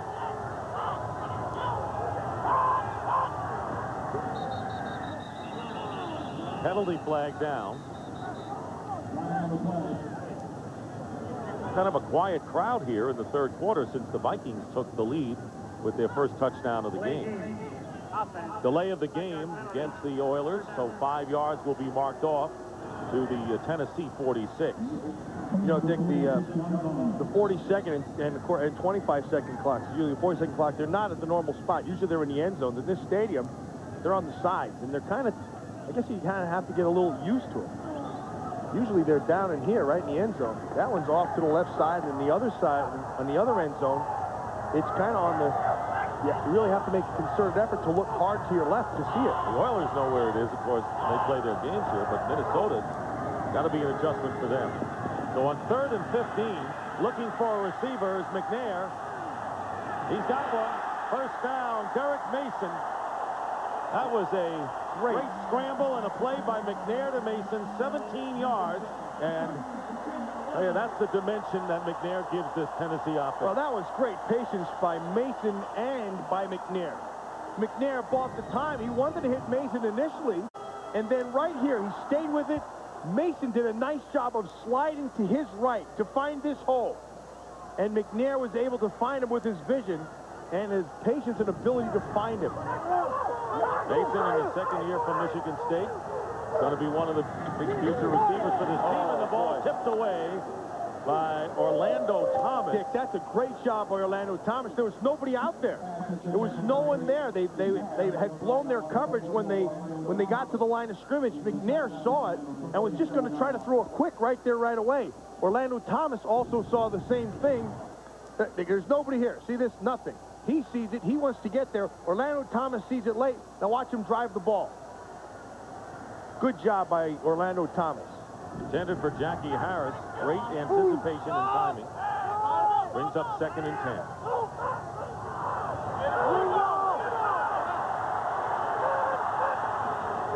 Very nearly avoided another delay of the game. Screen pass to Eddie George in open field.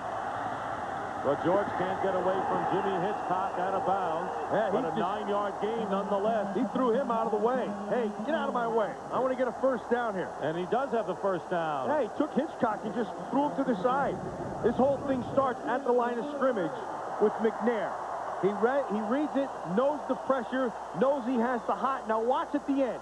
Here comes Hitchcock. Get out of my way. I got a first down to make. Just kind of throws him to the side. Watch that right arm. Some people use a straight arm. Some people just say, move. Just throw him. Yeah, this offense unquestionably improved this season. Rodney Thomas in at running back.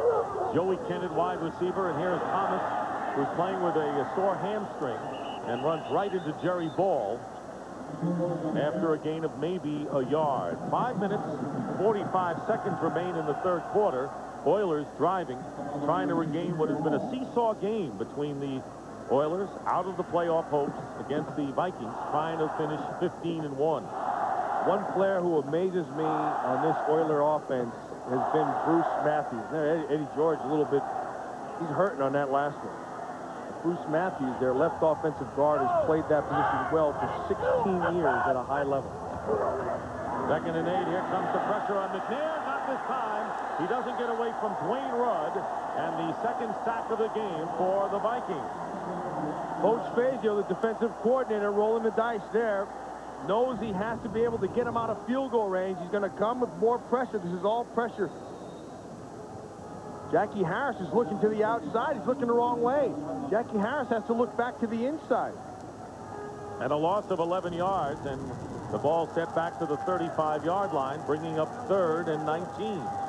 Nothing more frustrating to a coach when you have everybody accounted for and somebody messes up the protection. The Eddie George still gasping for air on the bench, and an inside handoff to Rodney Thomas has running room, and Thomas to the 27-yard line, and Al Del Greco will come on to try a field goal as Robert Griffith prevented any further gain. So Del Greco comes on as the Oilers look to tie the game. It's been a seesaw game, an unusual one, starting out with a safety by the Vikings. Del Greco has hit 2 field goals. Gary Anderson has 2, and each team has managed a couple of touchdowns, with Minnesota getting a 2-point conversion. 45-yard attempt by Del Greco. And the 45-yard is good, and Del Greco, continuing to lead the NFL in field goals, ties the game at 16. It's the holiday season, and our crew happy to be bringing you today's game. Watch Craig Hendrick, the snapper, the holder rather. It's a phenomenal hold.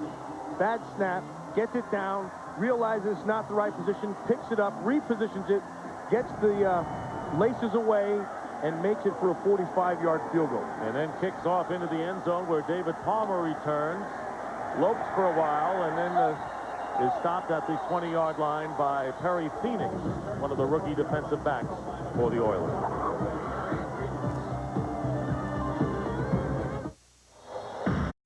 Minnesota Vikings have started the year with 7 straight wins, lost to Tampa Bay, and then have run off 7 more, trying to finish at 15-1. Only the 49ers and Bears have won 15 games in a regular season. Eddie George out the last drive because of an injured hip. First down at the 21-yard line for the Vikings. Randall Cunningham still in the game, going deep for you-know-who, Randy Moss, and the ball tipped away. And the 2 defenders there, Steve Jackson, the free safety, and Denard Walker. Well, Denard Walker is right now because Randy Moss got away with a push-off. And if you're gonna call pass interference, you got to call both ways. Watch this down the end of the field. Walker's going to hang with him to the top side where he has to be. Now look to find the ball. Watch the push. Yeah, it wasn't as bad as I thought it was. In the last drive, you remember Everett Lindsay, as you see the replay, went out with a sprained right knee, and Matt Burke, the rookie from Harvard, has taken his place. Second and 10 for Minnesota. Cunningham again under pressure. The screen to Robert Smith. Robert Smith down the sideline. First down and more. And that play has worked very effectively. Danon Sidney making the play after the 21-yard pickup by Smith on the screen. Remember I talked about its timing. Part of it is because the Vikings are one of the teams that will take a 5- and 7-step drop and throw it down the field. It's not 3 steps and gone. Dick, you said first down and more. Main reason for the more was Randall McDaniel, that left offensive guard who had gotten out there, who gave him that extra bit to give him the first. McDaniel going to the Pro Bowl for a 10th time. Leroy Horde, the changeup running back in the game. And now busts away. Great play by Horde, bouncing away from the pack and getting at least 9 yards close to the sticks before Blaine Bishop makes the stop. What depth does Minnesota offense have? We're looking at, well, Horde in recent weeks, Matthew Hatchett today. And so despite the injuries, Mo Williams out for the year, the Vikings always seem to have numbers on the offensive side of the ball. Leroy Horde and Derek Holmes are the same guy to me. They both run really tough and physical. Holmes of Green Bay with a big year. See them do some work on Robert Smith. 2nd and 1 for Randall Cunningham. His pass caught. Randy Moss. First down. So they're going to Randy Moss, who was shut out in the first half. That is a 12-yard pickup.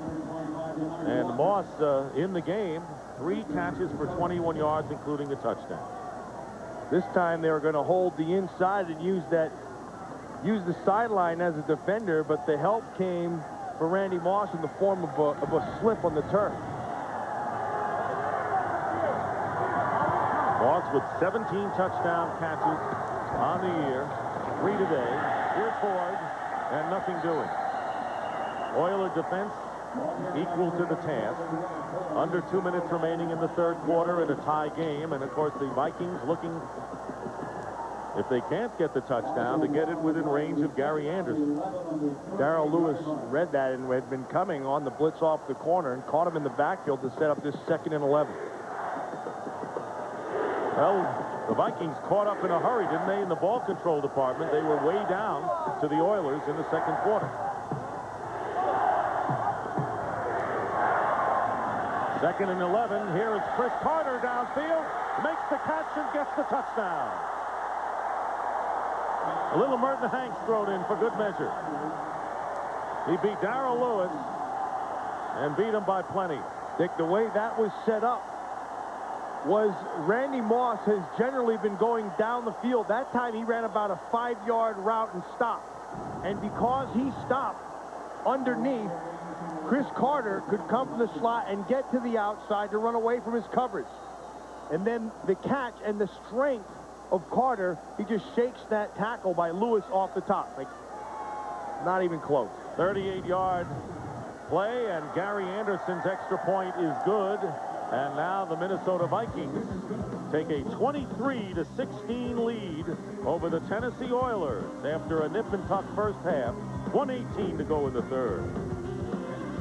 A wide receiver tandem, and doing the gunning, Randall Cunningham. And when the time comes for MVP in the National Football League this year, especially the NFC, Cunningham's got to be at the top. Mike Archie on the return and gets hit, and hit hard at the 21-yard line by Antonio Banks. Let's watch this touchdown. They're going to get in man coverage. Moss is going to run down and out. He's going to come. Leroy Horde has to pick that up. Your safety help is in the middle of the field. When he bites, that opens this whole quadrant open. The only thing to help is over here. Can't get there in time. Nicely thrown ball away. Let your receiver run to it and run away from his coverage. And it's 6 quick. And an ugly dance by Chris Carr. I'm going to work with him on that thing. You're going to work with him. Oh, yeah, I've got rhythm. I've got music. Who could ask for anything more, really? We can. Eddie George is back in the lineup. Had the injured hip. Missed the series, but he's in the lineup. First down on the 21-yard line, and the pitch goes to Eddie George. And the flag is down as George picks up about 7 yards. Orlando Thomas coming up from free safety on the stop. Looks like it's going to be a hold against the Oilers. And it is.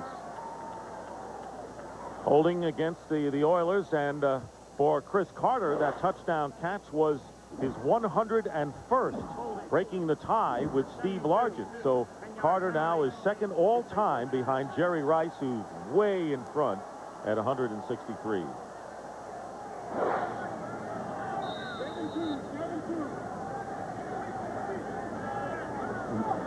And that was a hold, and it will go against the Oilers, and we'll set up first and what, 16, 17? 17 yards.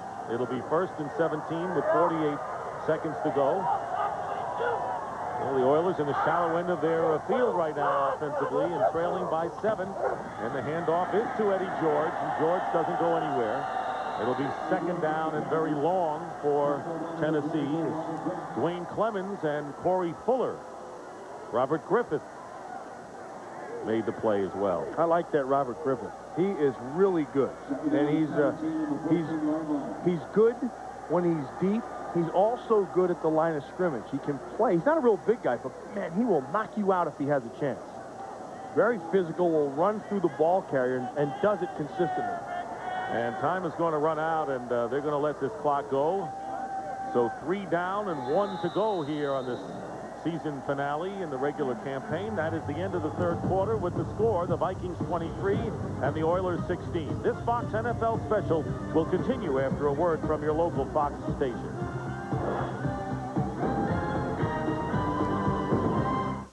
Rudy, a film of hope and triumph. Quarter for that fan. Any quarter's a big quarter. They outscored them 15-3 to the Vikings. I saw your basic Nordic Santa behind him. Total yards, the Vikings with a big edge. Rodney Thomas at running back. McNair out of the shotgun, first down from the 14. McNair going up top and thrown out of bounds. It was Yancey Thigpen, the intended receiver, but this floated. It was a floater by McNair, bringing up second down. They really don't have, if they have a guy who can run, they don't show it here. You know what I mean? They don't, this offense lacks a home run hitter down the field. They don't really push the ball down the field very much. Yancey Thigpen, I know, was beat up a little bit, but he doesn't have that Moss-like kind of speed where he could just run by everybody. Third down with Mason and Kent lined up to the right. 3rd and 17. Pressure quickly, and the pass caught by Jackie Harris. That was speed on the Vikings as far as the pass rush with Derek Alexander, and in the secondary, and it's time to kick for Tennessee. Well, and then on the other side is John Randall, who's working on Sanderson. I knew they'd get there eventually. At that time, Clemens came untouched, and Randall had to defeat a blocker and still got there the same time that a guy who came clean got there. So Craig Hendrick will kick it away. David Palmer with a fair catch at the 44-yard line. Early here in the fourth quarter. looks like that the tempers have calmed somewhat, but the Vikings lead by 7.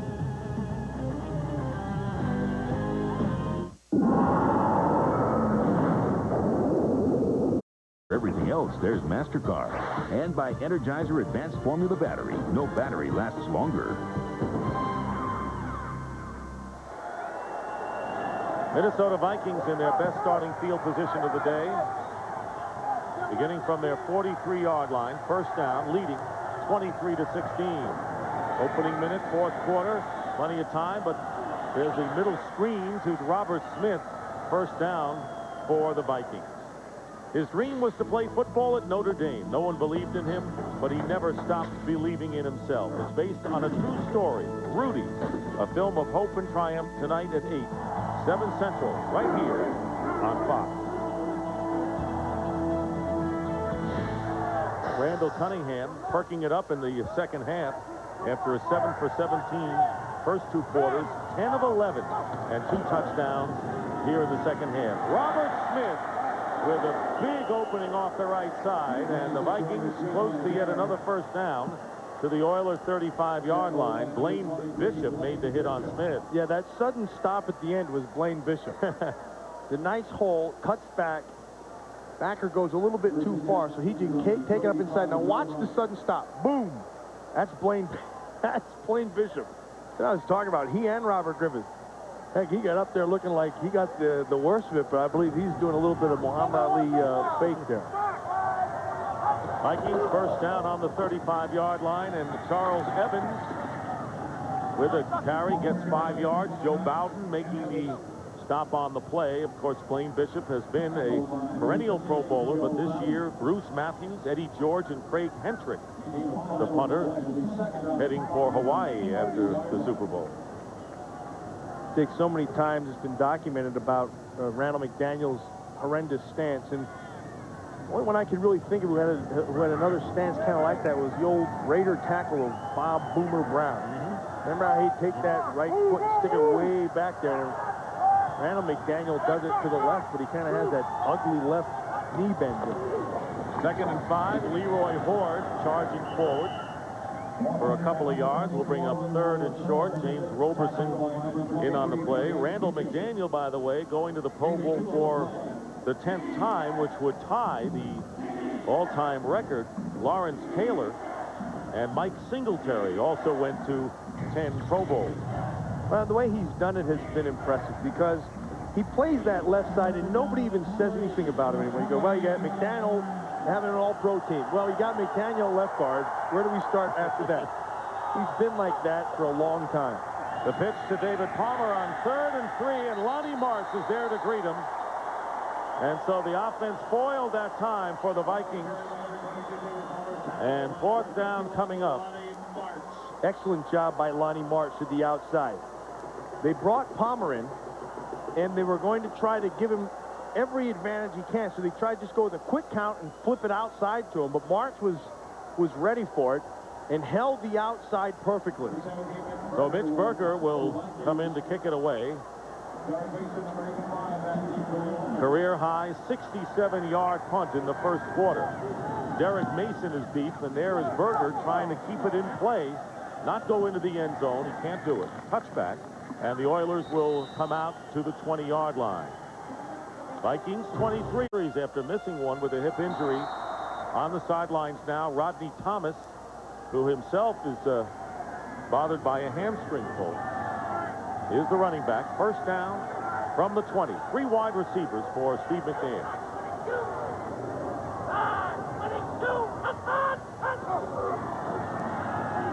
McNair with a short rollout, looking for a receiver or running room. Right now can't find anything, and the pass downfield.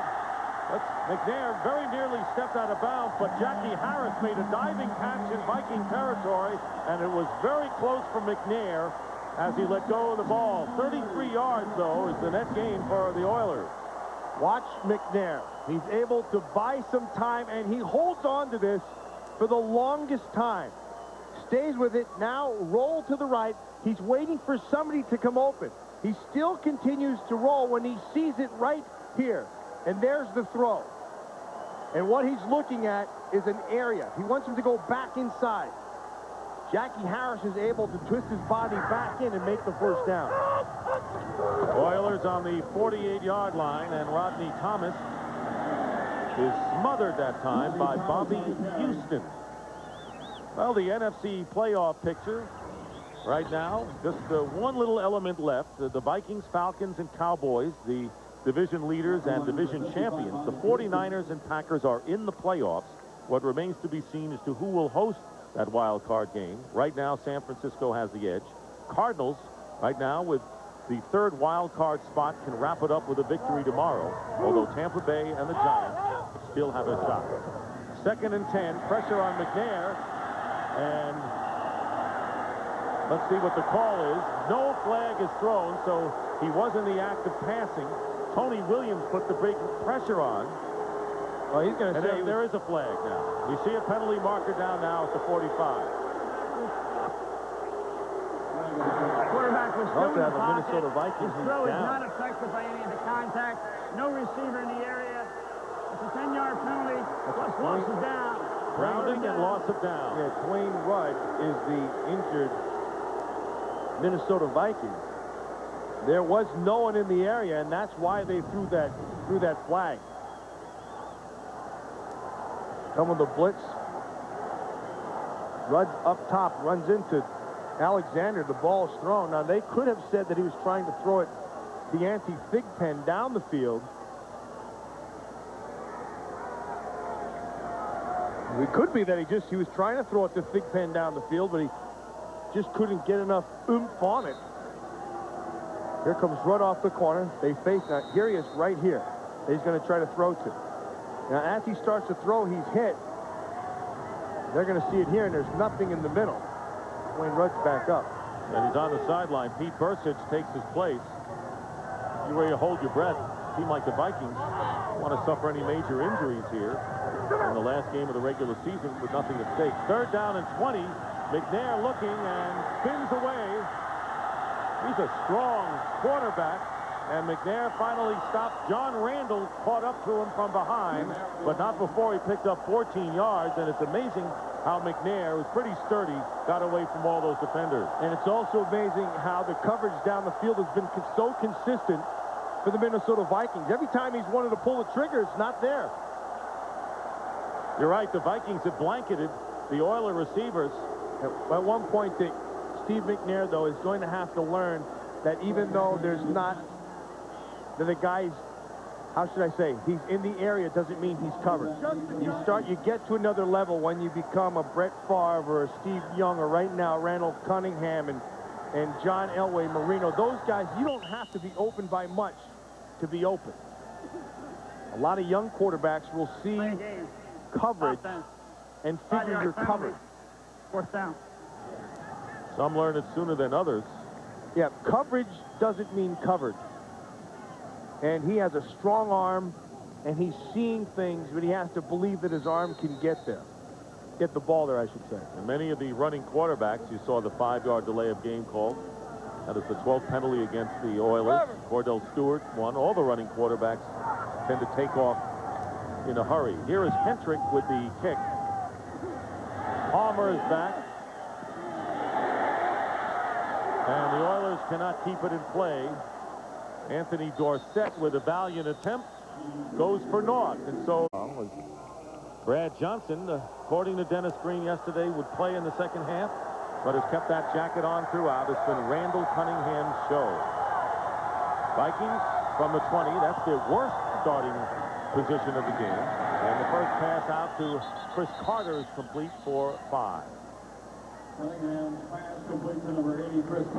other part of that left side of the all-pro tandem is Todd Stussy, left offensive tackle, who's really an interesting guy. He's a studier. He's a big, powerful guy. He's not a great athlete. He'll be the first one to tell you that. But he's a great studier. In fact, I was watching film with him last night to about probably 10:30 or so. Of course, he was stuffing a bunch of food down his face as he was watching. That makes you a great student, too. No, that just made me along with him, that's all. 2nd and 5, Robert Smith cutting upfield. shy of the first down by about a yard. You know, Stussey's a big man. He's 300 and some pounds, but he told me that it's hard for him to maintain his weight. He says he has to eat grocery bag after grocery bag to keep his weight up, and figures that when he's done playing, it will be easy for him to drop 70 pounds. As opposed to Corey Stringer, who lost a lot of weight. He did, and has gotten himself into pretty decent shape, but this guy's always in good shape, Stussey. No one back there with Randall Cunningham on 3rd and 1 from the 29-yard line, and he calls his own number and dives for the first down. I believe Randall Cunningham was the first quarterback to run the quarterback sneak, where you take a step back and then slide. Prior to that, it's just kind of bury your head and try to fall behind a guard's rear end and just get a good push. But what Cunningham started doing in Philadelphia was he'd take the snap, and then he'd come back, and then he'd just slide. See how he's going to slide, just kind of over to the right. He waits for it to open, picks his spot. Done it very well his whole career. From the 31-yard line, winding down to 6 minutes remaining in the game. Robert Smith, no gain on the play. And in talking about Randall Cunningham in discussion with Jeff Fisher, who of course knew him from the days in Philadelphia, he said that the one thing and the big difference between Randall Cunningham in Philadelphia and the way Buddy Ryan handled things in here is that Buddy Ryan may have gathered a lot of support players, but he never had the offensive line in Philadelphia that Randall Cunningham has here in Minnesota. He also, I agree with that, and he also, though, has a lot more maturity than he's ever had. This is not your same Randall Cunningham as in Philadelphia. Not even close. 2nd and 10 on the rollout. Pass caught by Carter. Flag is down, and let's see if there's a late hit against the Oilers. Darrell Lewis was in on the coverage.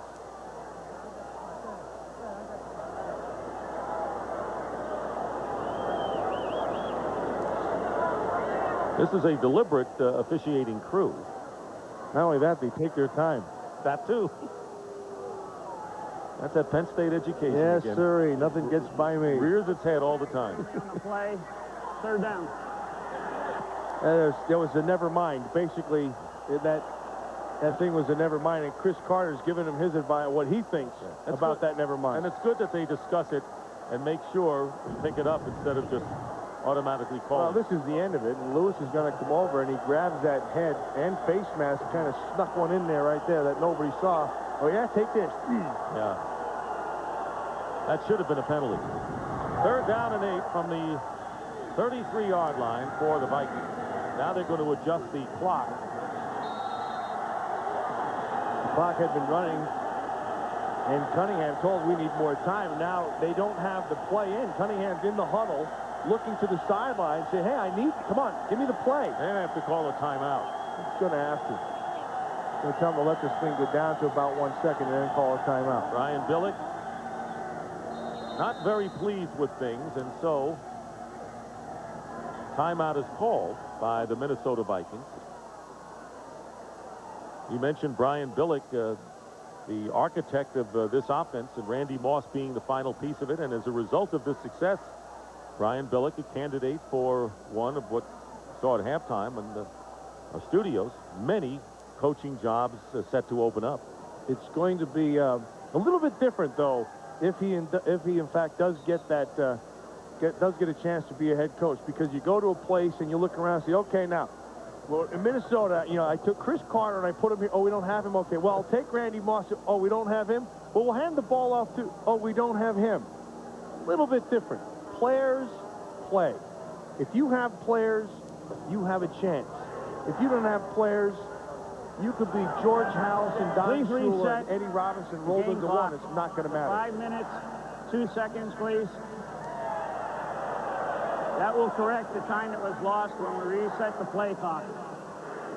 Timeout. So they're adjusting the clock to 5 minutes and 2 seconds. Jeff Fisher's Oilers still find themselves trailing by a touchdown here in the 4th quarter.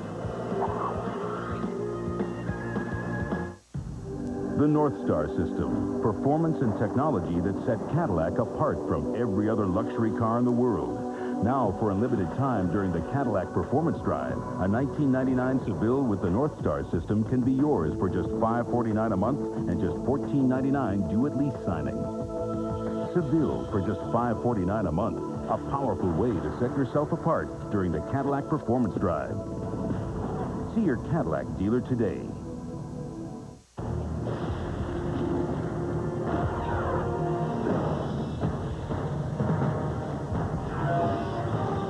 It is more than a trial by fire. It is a rite of passage.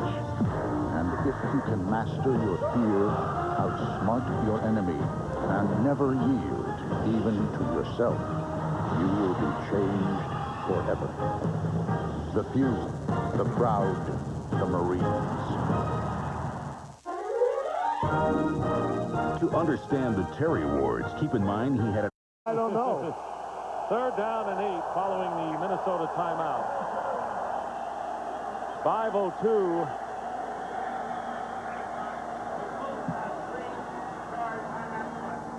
Oh, see, what they're doing now... Charge him with the timeout. Because they messed the clock up, they're going to give Minnesota that timeout, and they will have taken an official's timeout instead. So both teams still have all 3 timeouts. 3rd down and 8.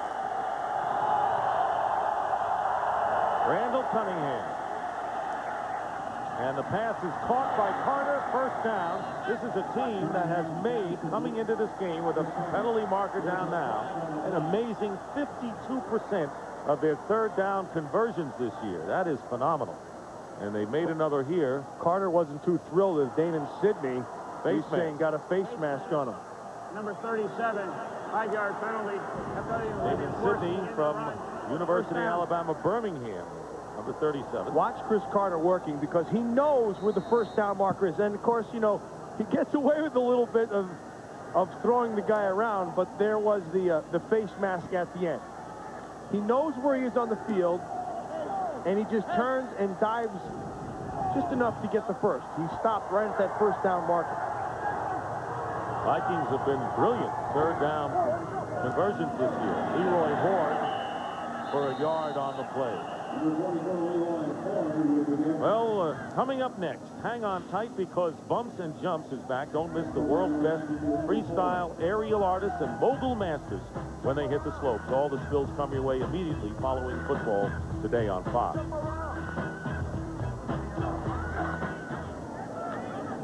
2nd down and 9, less than 4.5 minutes remaining here in the 4th quarter. They had snow and ice this week. The bumps and jumps down there. They did. Mogul action there. 2nd and 9 on the designed play. Randy Moss holds onto it, makes the catch, short of the 1st down by about 3 yards. Dick, what I've been waiting for today with Randy Moss didn't happen. I believe you have to do it right from the start. I expected to see some of that Bear, Chicago Bear attitude go after, which is embodied by Jeff Fisher and his defense, to go after Randy Moss. Because he doesn't like to come inside. He's a down-the-field player. And at one point, the old Raider rule was, take your shot at him, blow him up, see how he responds to it. And I haven't seen that today. And I actually expected to see that. 3rd down and 3. David Palmer is in as well with 4 wide receivers. And another flag is thrown. A delay of the game coming up this time. Offense. 5-yard penalty. 3rd down. So instead of 3rd and 3, it'll be 3rd down and 8 to the consternation of Brian Billick. Back to the Viking 49.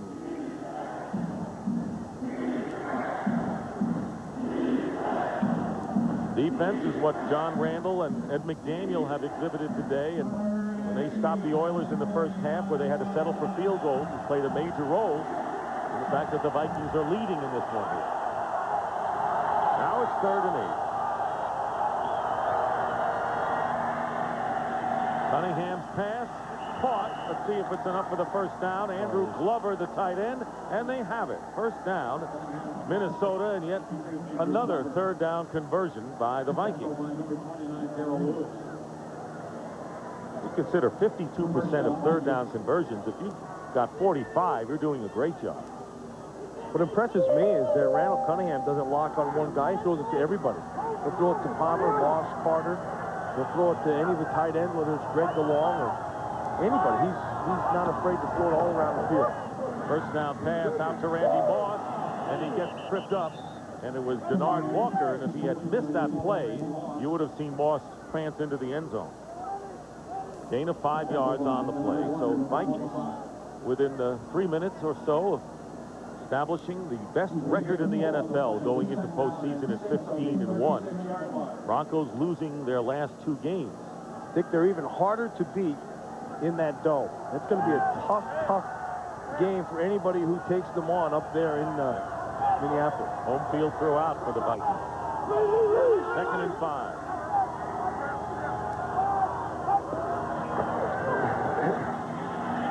A fake and an interception.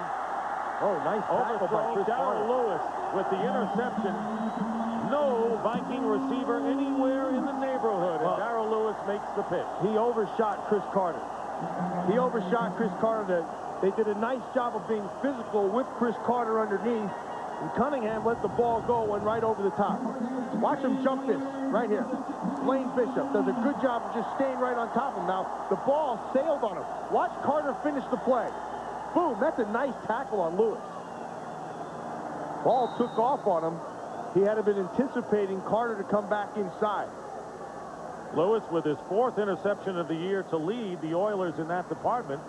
So Tennessee gets a break here and a first down on the 16, trailing by a touchdown. 2:46 remaining. First turnover of the game. High snap on the shotgun, and McNair's pass bounces in front of the intended receiver, Kevin Dyson. Dyson, by the way, was the last wide receiver drafted ahead of Randy Moss. He is from the University of Utah. And a lot of teams, as you know, passed on Randy Moss because of his off-the-field checkered pass. Carter has taken him under his wing. So Dyson looks like he's got something to shoot for as well. 2nd down, 10. Pass drilled. Oh, great catch. And Hitchcock was there, and a catch made by Thigpen as he battled Jimmy Hitchcock for the ball and 1 out. And he caught that with pure hands, Dick. Hitchcock was right there on the coverage. Watch how he holds the outside, and then watch him drive the ball. Good anticipation. Watch the hand. Goes up, gets it, pulls it down. I see that gets me excited. I really enjoy seeing good football. That was a good football play. Thigpen inactive for 7 games with knee surgery. Coming off his best effort last week. First down at the 31-yard line. Oilers need a touchdown here. Going deep this time for Sanders and nearly intercepted by Ramos McDonald. Well, he went over the top of Ramos McDonald. Chris Sanders, he hung the ball up, and Sanders was underneath him and had to go over the top of McDonald to make that play. Remember, both players have a right to the football when it's in the air. Defender turned, now go for the football. He jumped over the top of him. Good positioning by McDonald. 2nd and 10. 2:27 remaining in the 4th. McNair getting away from John Randall. Fires on the run. Incomplete. That'll bring up 3rd down. Joey Kent was the intended receiver and covered by the free safety, Orlando Thomas. I believe Orlando Thomas is quite... There's been so many guys who've had good years. Orlando Thomas has had an excellent year. It's where he was 2 years ago. And it's because he's had that kind of a year that his corners have been able to play well. Because Hitchcock will rely on him. Ramos McDonald will rely on him. Fuller relies on him. They rely on him to be there when they take chances. 3rd down and 10 at the 31-yard line. Out of the shotgun. Multiple wide receivers for McNair. And this pass incomplete. And it was Dwayne Rudd downfield defending Yancey Thigpen. And that'll bring up 4th down. And so the Oilers are going to go for it on 4th down. They bring in Kevin Dyson. They need 10 yards to keep it going with 2:14 remaining in the 4th quarter. 23-16. Vikings leading, and the Tennessee Oilers, in their last game, known as the Oilers, will be the Titans starting next year. 4th down and 10.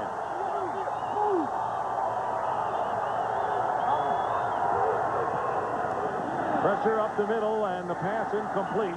Dick, I was waiting for that all game long, and it came right at the end. And that was John Randall lined up on Runyon, and he went by him like a shot.